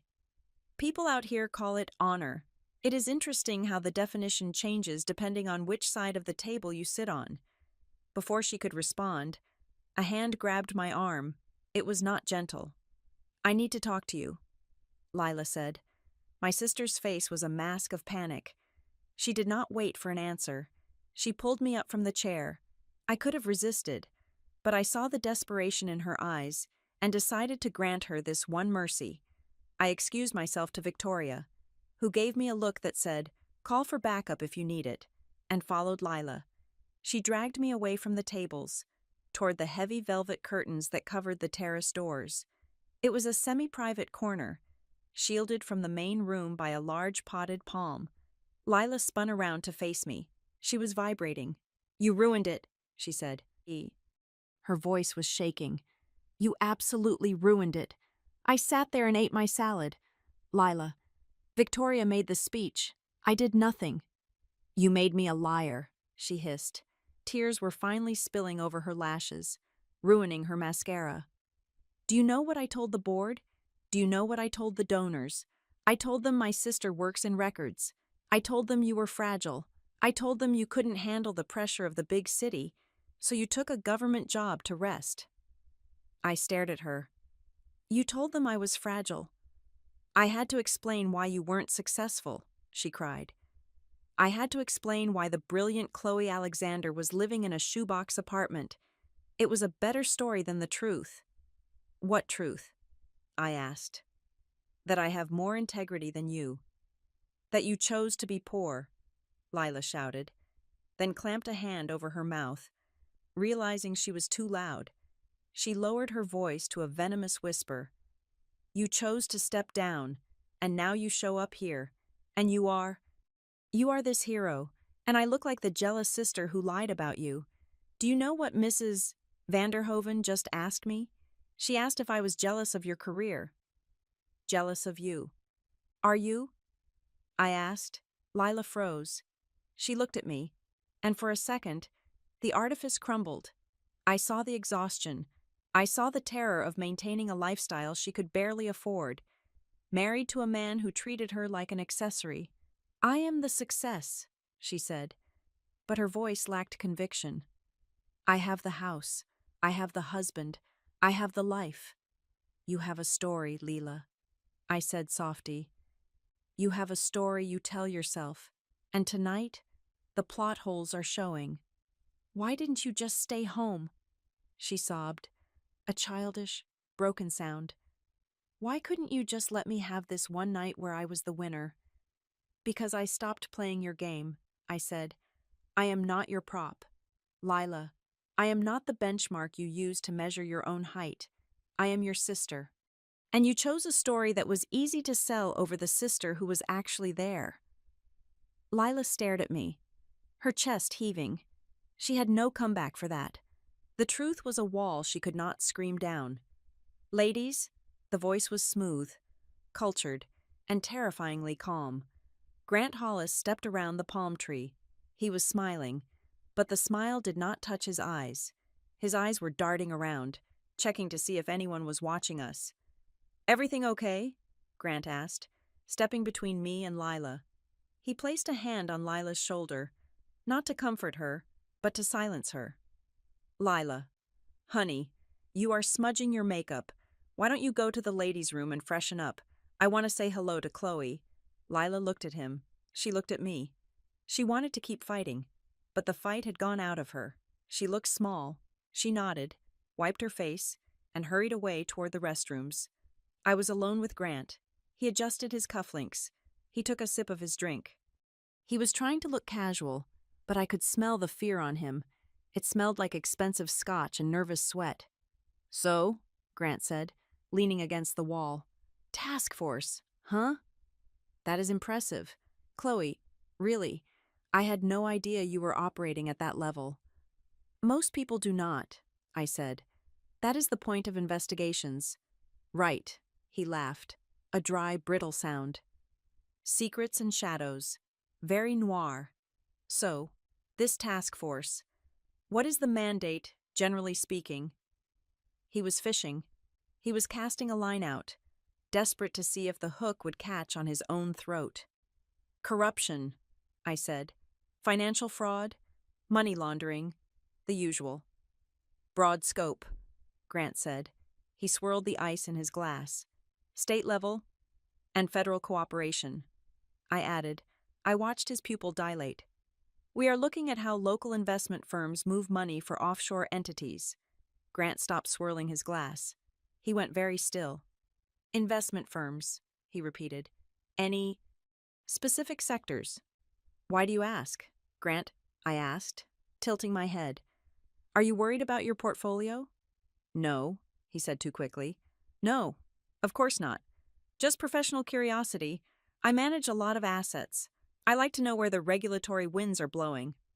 The wind is blowing hard, I said, and it is blowing cold. He stared at me. He was trying to read me. He was trying to figure out if I knew. He was trying to figure out if my presence here was a coincidence or a raid. You know, Grant said, his voice dropping, becoming harder. This city is smaller than you think. Chloe, people talk. Reputations are fragile things, even for prosecutors. Is that a threat? Grant? It is advice, he said. Sometimes, when you dig too deep, the hole collapses on you. I brought a shovel, I said. And a helmet? He opened his mouth to say something else, something likely more aggressive, but a shadow fell over us. Is he bothering you? Victoria Hale was standing there. She did not look like a hostess. She looked like a queen defending her borders.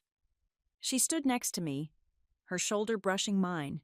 She was taller than Grant in her heels, and she used every inch of it. Grant stepped back. The aggression drained out of him instantly, replaced by a sickly obsequiousness. Mrs. Hale, Grant said. No, not at all. Just family chat. Catching up? It looked intense, Victoria said. Her voice was ice. Chloe is my guest of honor.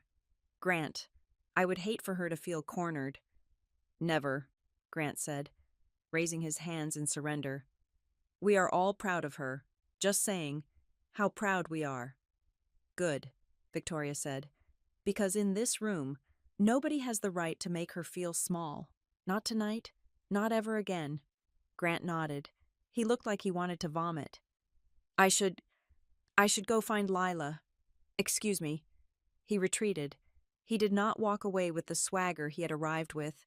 He walked away like a man who knew the walls were closing in. Victoria watched him go, her expression dark. He is scared, she said. He should be, I said. Did he say anything? He asked about the task force jurisdiction, I said. He wanted to know if we were looking at investment firms. Victoria hummed. Interesting. She took my arm. Come on, I need a drink, and you need to get away from the family drama. We walked back toward the main floor. We passed a table of high-level donors, men who smelled of cigars and old money. They were deep in conversation, unaware that we were passing by. I am telling you, one man said, leaning in. The returns are consistently 18%. It is impossible in this market. But they deliver. Who is managing the feed? The other man asked. It goes through Hollis, the first man said. But the vehicle is the Aurora Trust. They say it is linked to real estate in Dubai, but the paperwork is minimal. I stopped. Victoria stopped with me. What is it? I gripped her arm. My heart skipped a beat, then slammed against my ribs. Aurora Trust. It was a name I had seen on a subpoena 3 days ago. It was a shell company registered in Nevis. It was the primary funnel for the money laundering operation I was investigating in Project Horizon. And the donor had just said it went through Hollis. Grant Hollis. I looked at the back of my brother-in-law's head as he moved through the crowd. It was not just that Grant was working with bad people. Grant was the funnel. My sister's husband. The man who had sneered at my salary. The man who had bought a mansion to prove his worth. Was the primary conduit for a $100 million fraud scheme. And the man who had walked in late the VIP. The older man with the leather face was likely the owner of the Aurora Trust. I looked at Victoria. My face must have been pale because she frowned. Chloe? She asked. The Aurora Trust, I whispered. That is the name. The name of what? The target, I said. Grant is not just an investor. Vic, he is the bagman. Victoria looked at Grant, then back at me. Her eyes widened.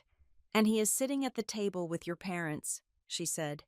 Yes, I said. He is sitting right next to them. The reality of the night shifted again. I wasn't just here to prove a point. I was here witnessing a crime in progress, and my entire family was sitting in the splash zone. The man sitting at table 12, the one my brother-in-law had greeted with the enthusiasm of a golden retriever meeting its master, was named Marcus Thorne. To the general public, and likely to everyone in this ballroom, Thorne was a titan of commercial real estate. He was the kind of man who had buildings named after him and whose charitable donations were always large enough to ensure the press release ran on the front page. He was a pillar of the community, to me, and to the restricted folder on my secure laptop back at the bureau. Marcus Thorne was Subject Zero. He was the ghost I had been chasing for 6 months.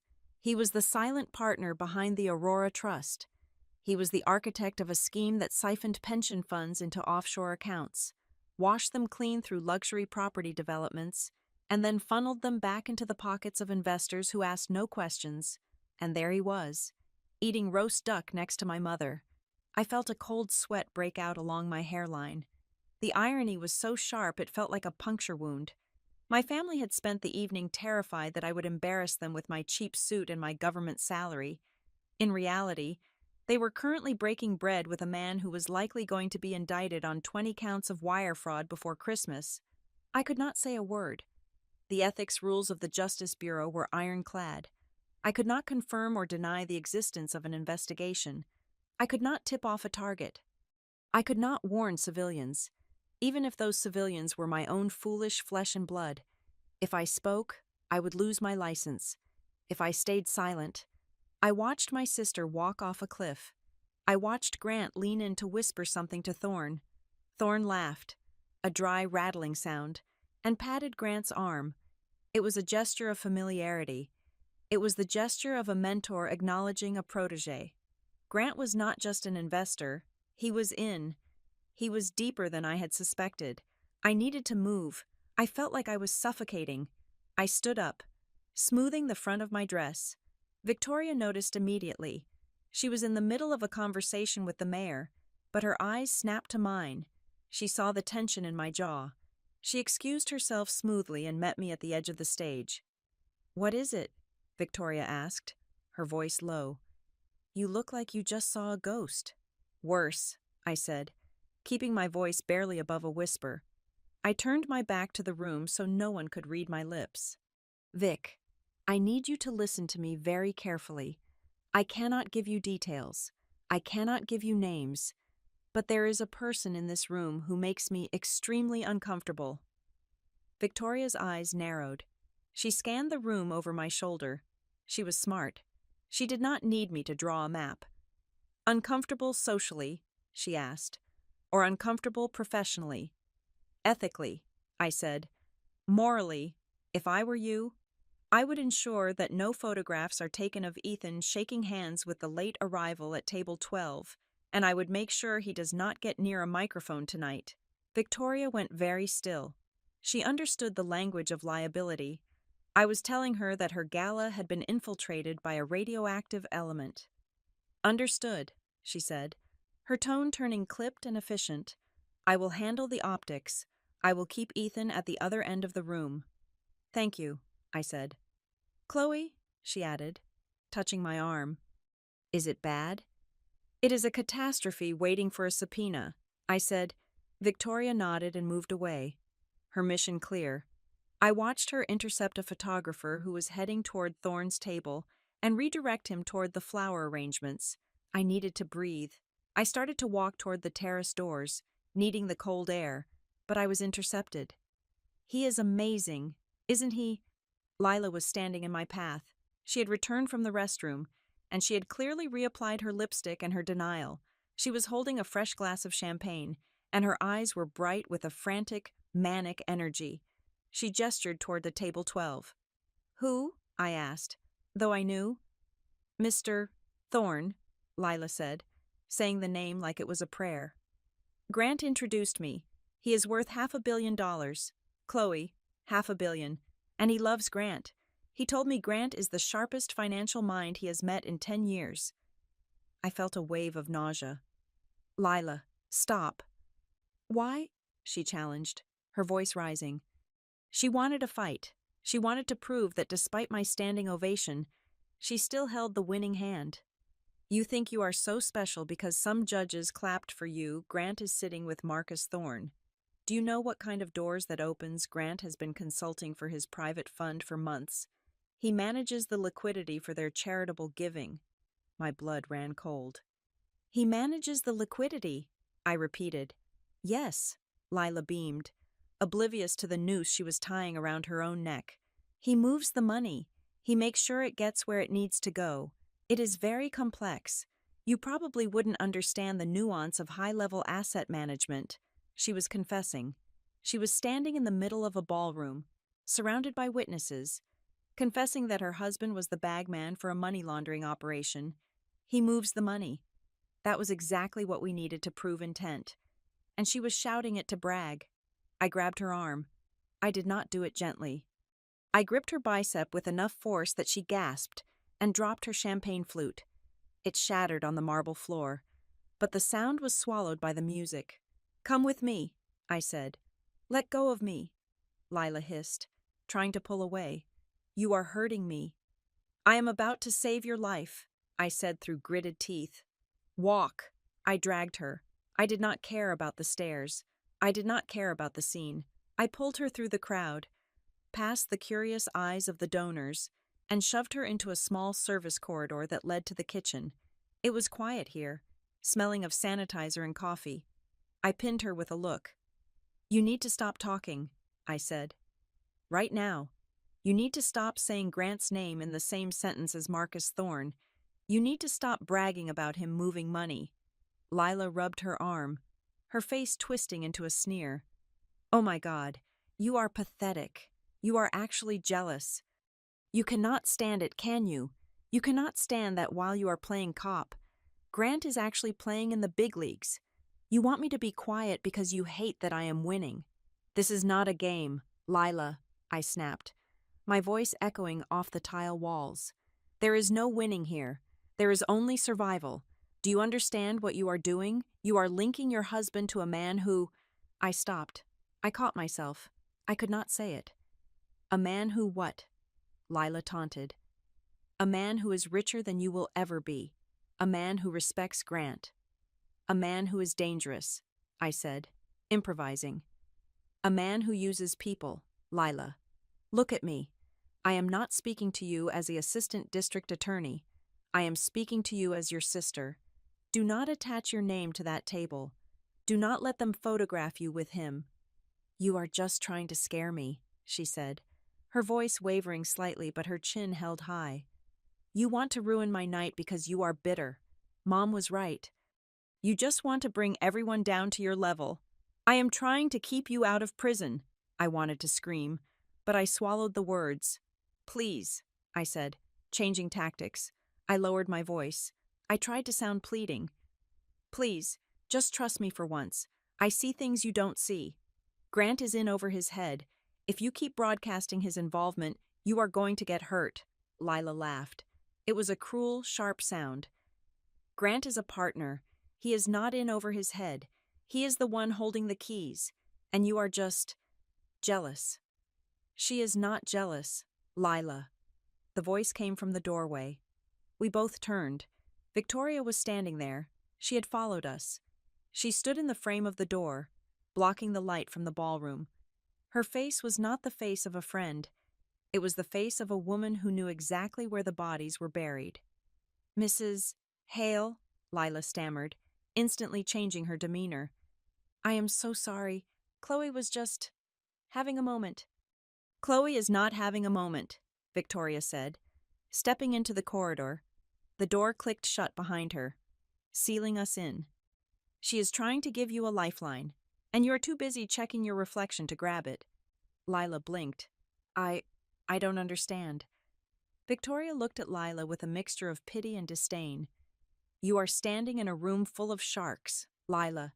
You are bragging about bleeding in the water. Chloe pulled you out here so you wouldn't become chum. She is protecting you from a scandal that will leave you with nothing. Scandal, Lila whispered. The word terrified her. Scandal was the only thing she feared more than poverty. Grant is not who you think he is, Victoria said. And the man he is sitting with, he is a liability. If I were you, I would stop talking about financial consulting and start thinking about plausible deniability. Lila went pale. She looked from Victoria to me. She saw the unity in our stance. She saw the serious, grim expressions on our faces. The bubble of her delusion finally popped. What do you know? Lila whispered. What is going on? Before I could answer, the service door swung open again. Grant Hollis stumbled in. He looked frantic. He had seen us leave. He had seen Victoria follow. He knew that a conversation between his wife, an assistant district attorney, and the congressman's wife in a secluded hallway was the most dangerous thing that could happen to him. Lila, Grant said, breathless. There you are. Mr. Thorne is asking for us. We need to go back. He reached for her hand. Lila pulled back. It was a small movement, just an inch, but it was violent in its significance. She looked at his hand as if it were covered in mud. Grant, she said, her voice trembling, what exactly do you do for the Aurora Trust? Grant froze. The color drained from his face so fast, it looked like a special effect. His eyes darted to me, then to Victoria. He saw the trap.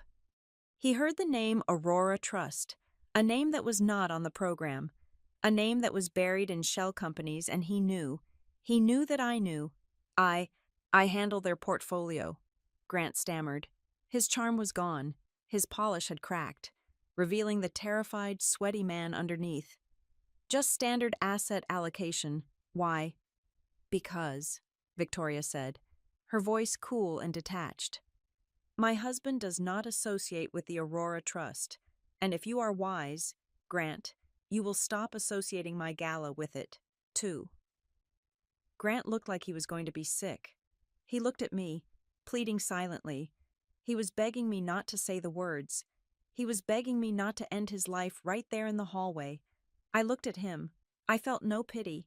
I only felt a cold resolve. Take Lila home, Grant, I said. Leave the gala. Now. I can't, he whispered. Thorne, he expects us to stay. I don't care what he expects, I said. If you stay, you drag my sister down with you. Get her out of here. Grant swallowed hard. He looked at Lila. Lila was looking at him with horror. She was putting the pieces together, my warnings. Victoria's coldness. Grant's terror. Grant, Lila said. What did you do? Nothing. He snapped. Too loud. We are leaving. Come on. He grabbed her arm, roughly this time, and pulled her toward the exit door that led to the parking garage, bypassing the ballroom entirely. Lila stumbled after him, looking back at me with eyes wide with confusion and fear. They were gone. I let out a breath I'd been holding for 5 minutes. I leaned against the tiled wall, my legs shaking.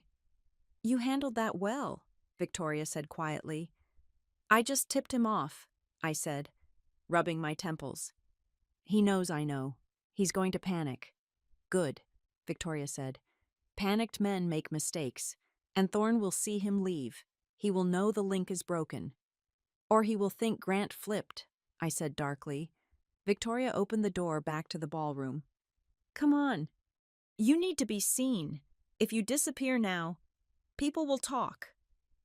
I followed her back into the light. The party was still raging. The music was playing. My parents were still sitting at table 12, oblivious, making polite conversation with the empty chairs where Lila and Grant had been. I walked back to my seat. I picked up my water glass. My hand was trembling. A waiter appeared at my elbow. He was young, with acne scars and a nervous demeanor. He placed a fresh napkin on the table next to my hand. Excuse me, ma'am, he mumbled. You dropped this? I hadn't dropped anything. I looked at him, but he was already walking away, disappearing into the kitchen. I looked down at the napkin. It was not a cloth napkin. It was a piece of heavy cardstock, folded in half. I felt a chill that had nothing to do with the air conditioning. I opened the note. The handwriting was jagged, hurried. It was written in black marker. They know you are here. They know who you are. Be careful. I stared at the words. The letters seemed to vibrate. Who sent this? The waiter, a rogue staff member, or someone inside Thorne's circle who had a conscience. I looked across the room at table 12. Marcus Thorne was watching me. He was not eating. He was not talking to my parents. He was staring directly at me across the expanse of the ballroom. He raised his wineglass in a slow, deliberate toast. He knew. Grant had not needed to say anything.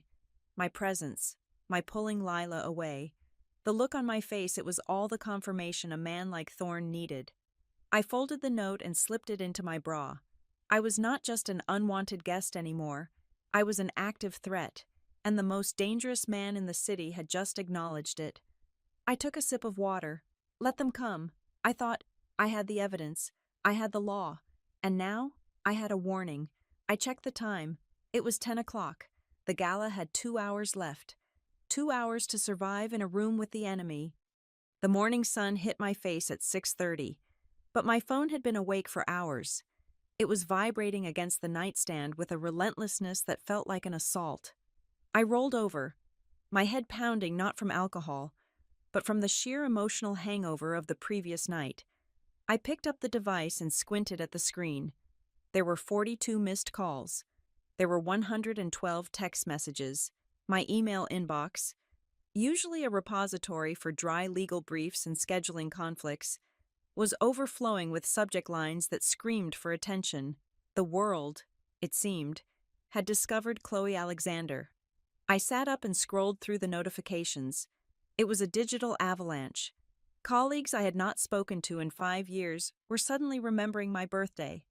A partner at a firm that had rejected my application a decade ago sent a message asking if I was open to a lunch meeting. Legal blogs and local news feeds were circulating clips of Victoria's speech.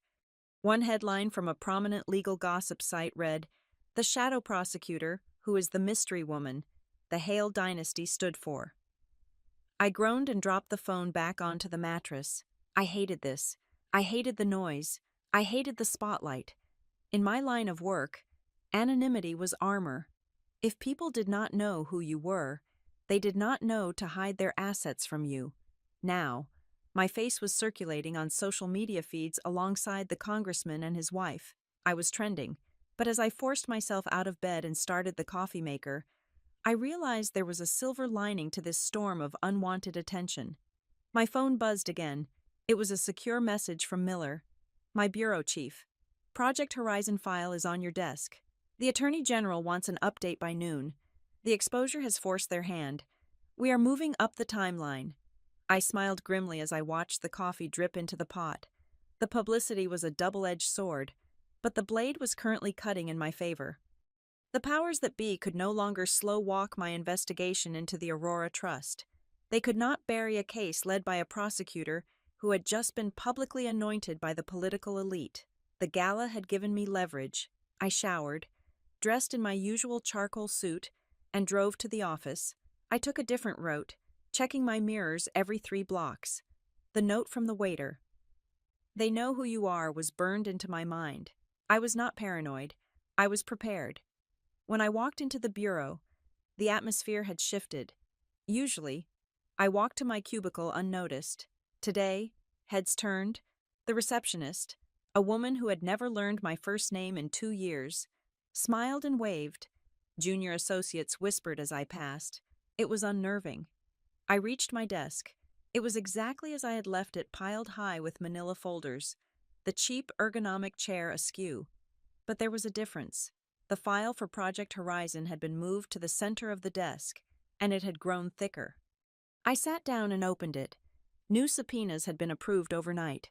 Bank records that had been stalled in bureaucratic limbo for weeks were suddenly available. The system was bending because the spotlight was hot. I was deep into a forensic audit of a shell company in Nevis when I heard the click of heels on the linoleum floor. These were not the sensible loafers of a government lawyer. These were expensive heels. The rhythm was hesitant, unsure. I looked up. Lila was standing at the entrance to my cubicle row. She looked out of place. Her cream-colored cashmere coat and designer handbag looked alien against the backdrop of gray dividers and flickering fluorescent lights. She was wearing large sunglasses, even though we were indoors. She looked like a celebrity trying to visit a prison without being recognized. She took off her sunglasses when she saw me. Her eyes were puffy. She had not slept. "So," Lila said, her voice small, "this is it." "This is it," I said, leaning back in my chair. "Welcome to the glamour of public service." Lila looked around. She took in the peeling paint on the filing cabinets. She saw the stack of cold case files on the floor. She saw the half-eaten bagel on Leo's desk across from mine. It was stark, cold, and utterly lacking in the aesthetic beauty she built her life around. "It is small," she said. "It is functional," I replied. "We do not have a budget for mood lighting." Lila stepped into my cubicle. She did not sit down. There was only one spare chair, and it was covered in evidence boxes. She stood there, clutching her bag like a shield. "I didn't think it would look like this," she admitted. "When you said you worked for the government, I pictured, I don't know, mahogany, flags, something important." "Importance isn't about the furniture, Lila," I said. "It is about the work." She looked at the file on my desk. She saw the seal of the Justice Bureau. She saw the red stamp that said, "Confidential." "I am sorry," she said. The words hung in the air, heavy and strange. Lila did not apologize. Lila justified. Lila explained. But she rarely apologized. "For what?" I asked. "For the gala? Or for the last 3 years?" "For making you a prop," she said, her voice cracking. "I stood there last night, watching everyone clap for you, and I realized something terrible. I didn't want you to fail because I hated you. I wanted you to fail because if you were failing, then I was winning. I needed you to be the mess so I could be the success." I looked at her. It was the most honest thing she had ever said to me. "I know," I said softly. "I told everyone you were struggling." She continued, tears welling up in her eyes. I used your life as a punchline to make my life seem perfect. And then I walked in here, and I see this reality. You are not struggling. Chloe, you are fighting a war. And I have been over here worrying about flower arrangements. We all choose our battles, I said. No, Lila shook her head. I didn't choose a battle. I chose a costume. And last night, when Grant... She stopped. The name hung between us like a curse. What about Grant? I asked, my voice sharpening. Lila looked away. He didn't come home last night, after we left the gala. He dropped me off. He said he had to go to the office. He said he had to manage a crisis. He looked terrified. Chloe, I have never seen him like that. I knew exactly why Grant was terrified. He was scrubbing servers. He was shredding documents. He was trying to erase a digital trail that I had already copied 3 weeks ago. Lila, I said, standing up, I need you to listen to me. I do not need you to be proud of me. I do not need you to brag about my job to your friends. I do not care about the applause. Then what do you want? She asked. I want you to respect my choices, I said.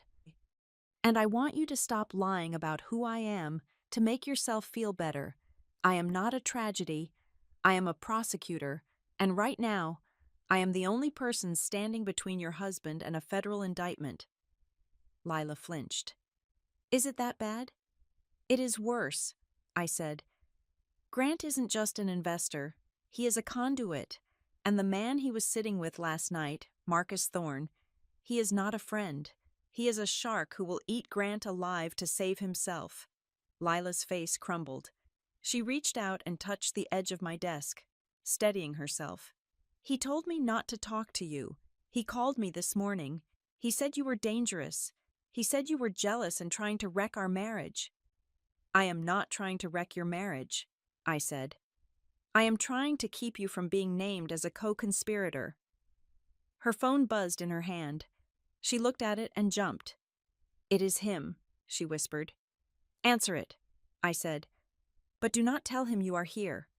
Lila stared at the screen, then silenced the call. I can't talk to him right now. He lied to me. Chloe, he told me the money was clean. He told me the Aurora Trust was for orphans. Orphans, I snorted. That is rich.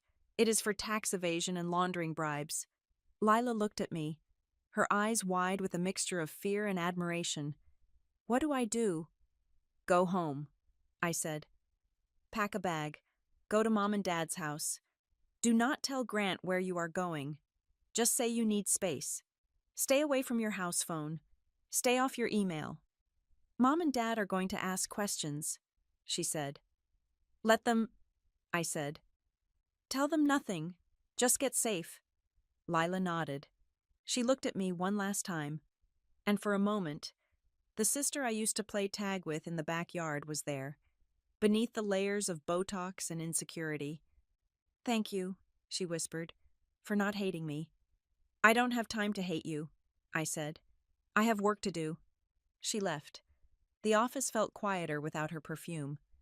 10 minutes later, my own phone rang. It was a number I did not recognize, a burner phone, or a line from a private office. I picked it up. Alexander. Chloe. The voice was smooth, cultured, and laced with a toxic sweetness. It was Grant. Grant, I said. I signaled to Leo across the aisle.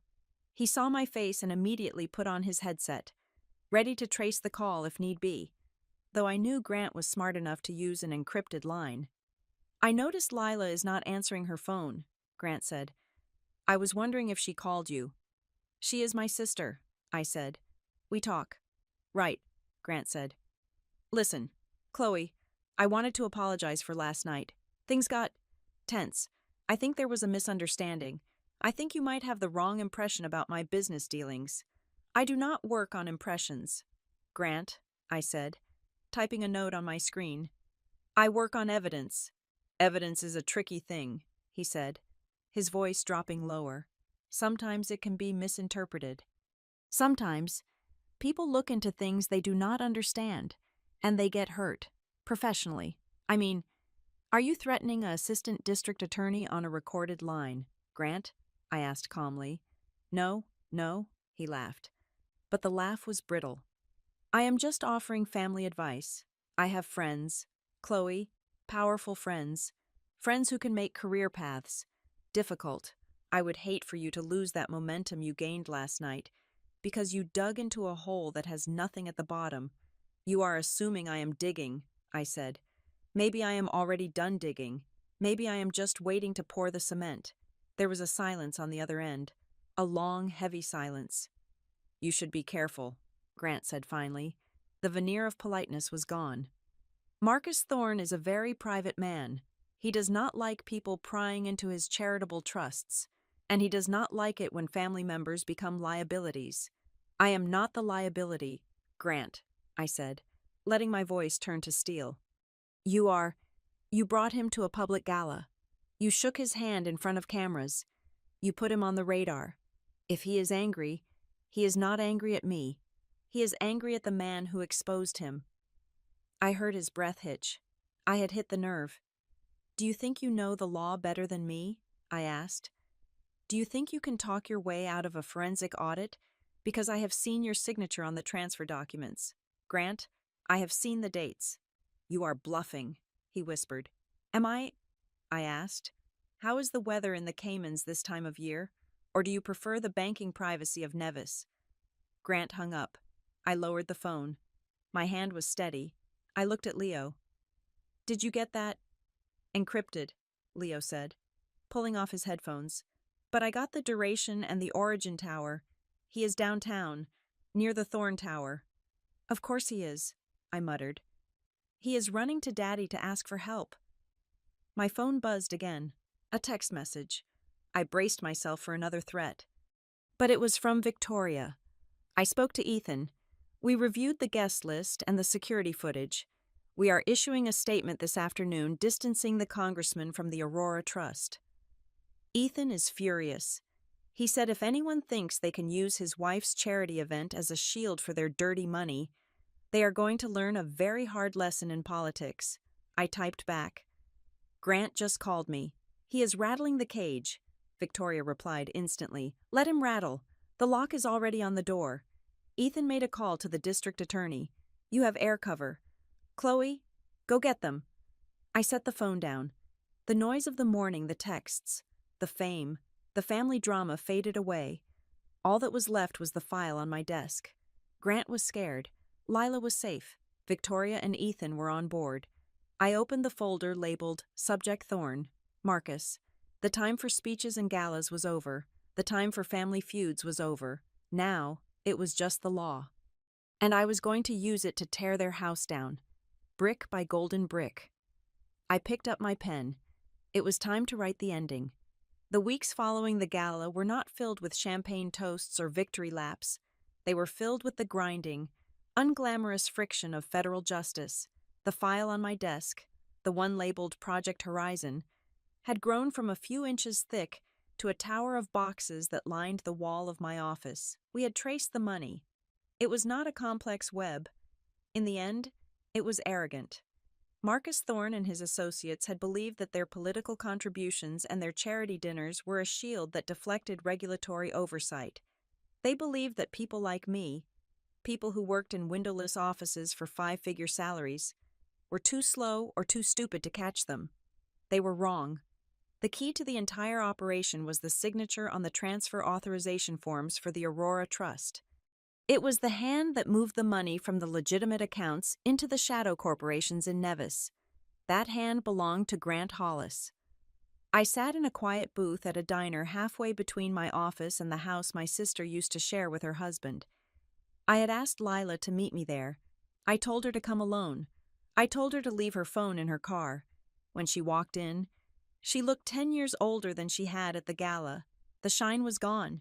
Her hair was pulled back in a severe ponytail, and she was wearing a sweatshirt and jeans.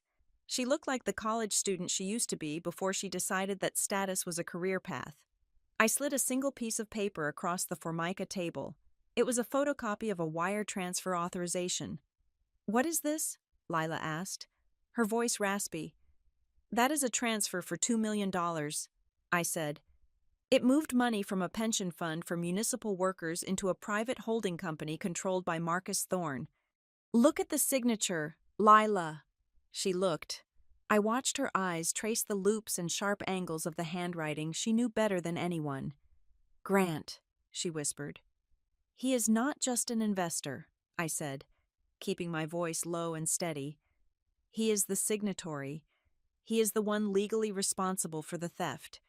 The FBI is going to execute a search warrant on your home on Tuesday morning.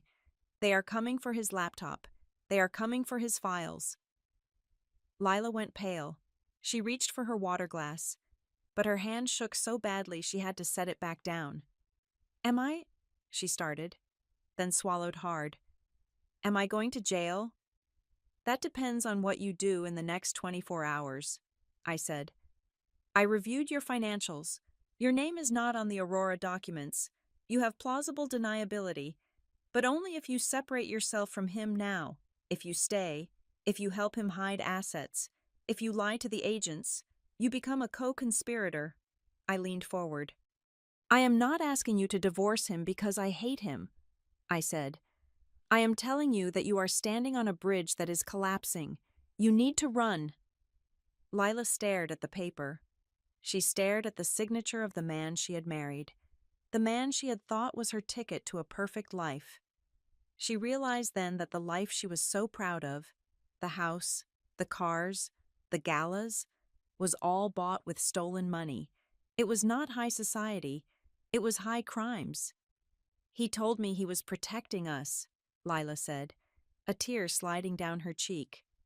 He was using you, I said brutally. He used your desire for status to blind you. He thought you would never ask questions as long as the checks cleared. He was right, wasn't he? Lila looked at me. For a moment, I saw a flash of anger, but it died instantly, replaced by shame. Yes, she admitted. He was right. She stood up. She picked up her purse. She did not take the paper. I am going to Mom's, she said. Good, I said. Do not tell him I warned you. Just go. 2 days later, the hammer fell. It was not dramatic. There were no helicopters or SWAT teams kicking down doors. It was just a line of dark sedans pulling up to the Hollis residence at 6 a.m. Grant was arrested in his silk pajamas. He tried to call Marcus Thorne. Thorne did not answer. He tried to call the Congressman. That was his biggest mistake. Grant tried to spin the narrative. He had his lawyer release a statement claiming that this was a political witch hunt, implying that his connection to the Hale family was the real target. He tried to use his proximity to Victoria and Ethan as a shield, hoping that they would intervene to avoid a scandal. He underestimated Victoria Hale. An hour after Grant's statement went live, Ethan Hale held a press conference. He stood on the steps of the Capitol, with Victoria right beside him. Transparency is the bedrock of democracy, Ethan said into the bank of microphones. We were distressed to learn that individuals may have used our charitable initiatives to mask illegal activities. My wife and I are cooperating fully with the State Anti-Corruption Task Force. We have provided all guest lists and communication logs to the lead prosecutor. If anyone thinks they can buy immunity by shaking my hand, they are sorely mistaken. It was a death blow. Grant was isolated. The society friends he had bragged about, the donors he had courted, the people he thought were his peers, vanished. They deleted his number. They unfollowed his accounts. They treated him like he was contagious. The realization hit my parents hard. They had spent years believing that the invite list to the Meridian Grand was the ultimate measure of a person's worth. They believed that knowing the right people protected you. Now, they watched as those right people threw their son-in-law to the wolves to save themselves. They watched as the status they worshipped crumbled under the weight of a federal indictment. The only thing that stood firm was the law, and the daughter they had hidden away. The arraignment hearing was 3 weeks later. I was not the prosecutor on record for the initial hearing that would be a conflict of interest, but I was in the back of the courtroom.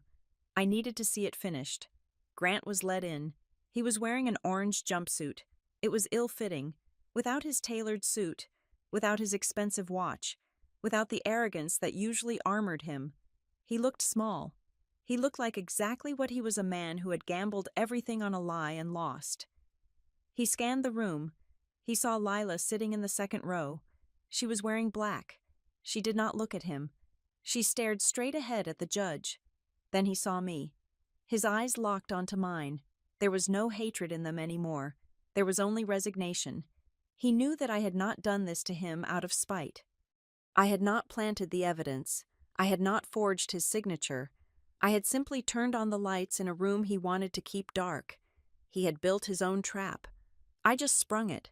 The judge read the charges: wire fraud, money laundering, conspiracy to commit theft.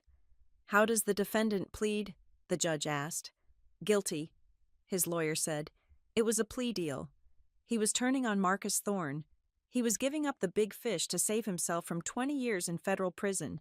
He would still serve time, likely 5 to 7 years, but he had chosen survival over loyalty. I walked out of the courtroom before the sentencing date was set. The air outside was cold and clean.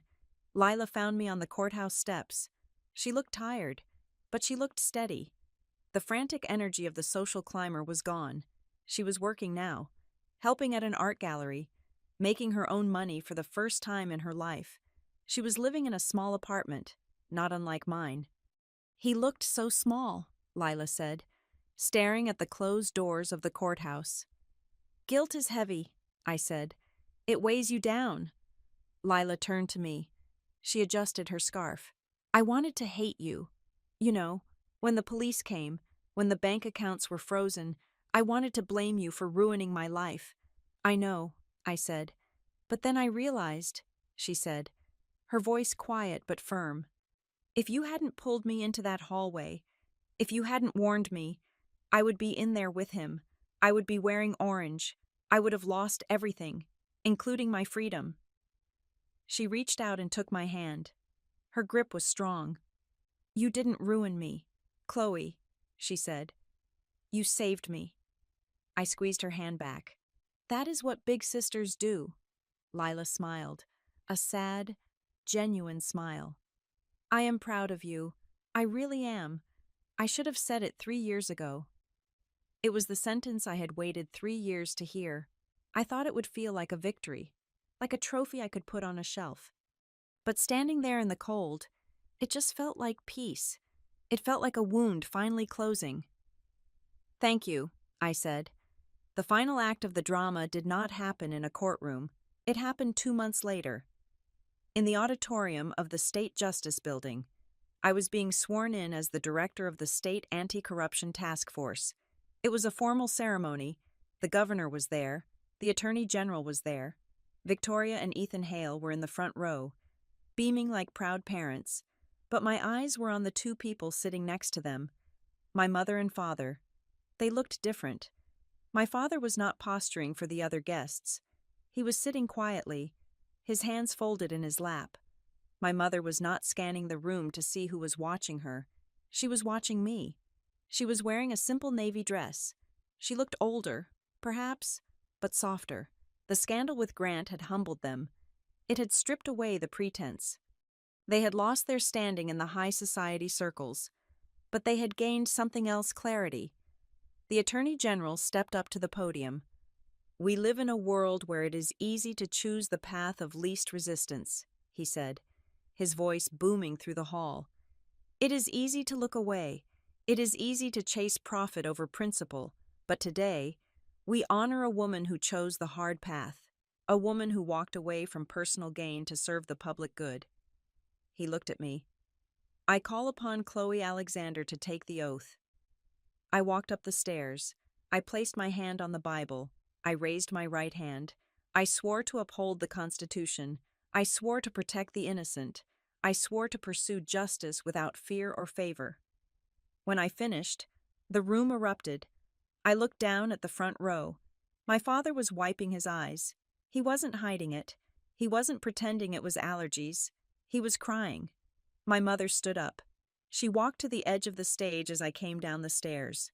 She didn't care about protocol. She didn't care about the cameras. She took my face in her hands. Her hands were warm. "Chloe," she whispered, Her voice was trembling. "Hi, Mom," I said. "I am sorry," she said.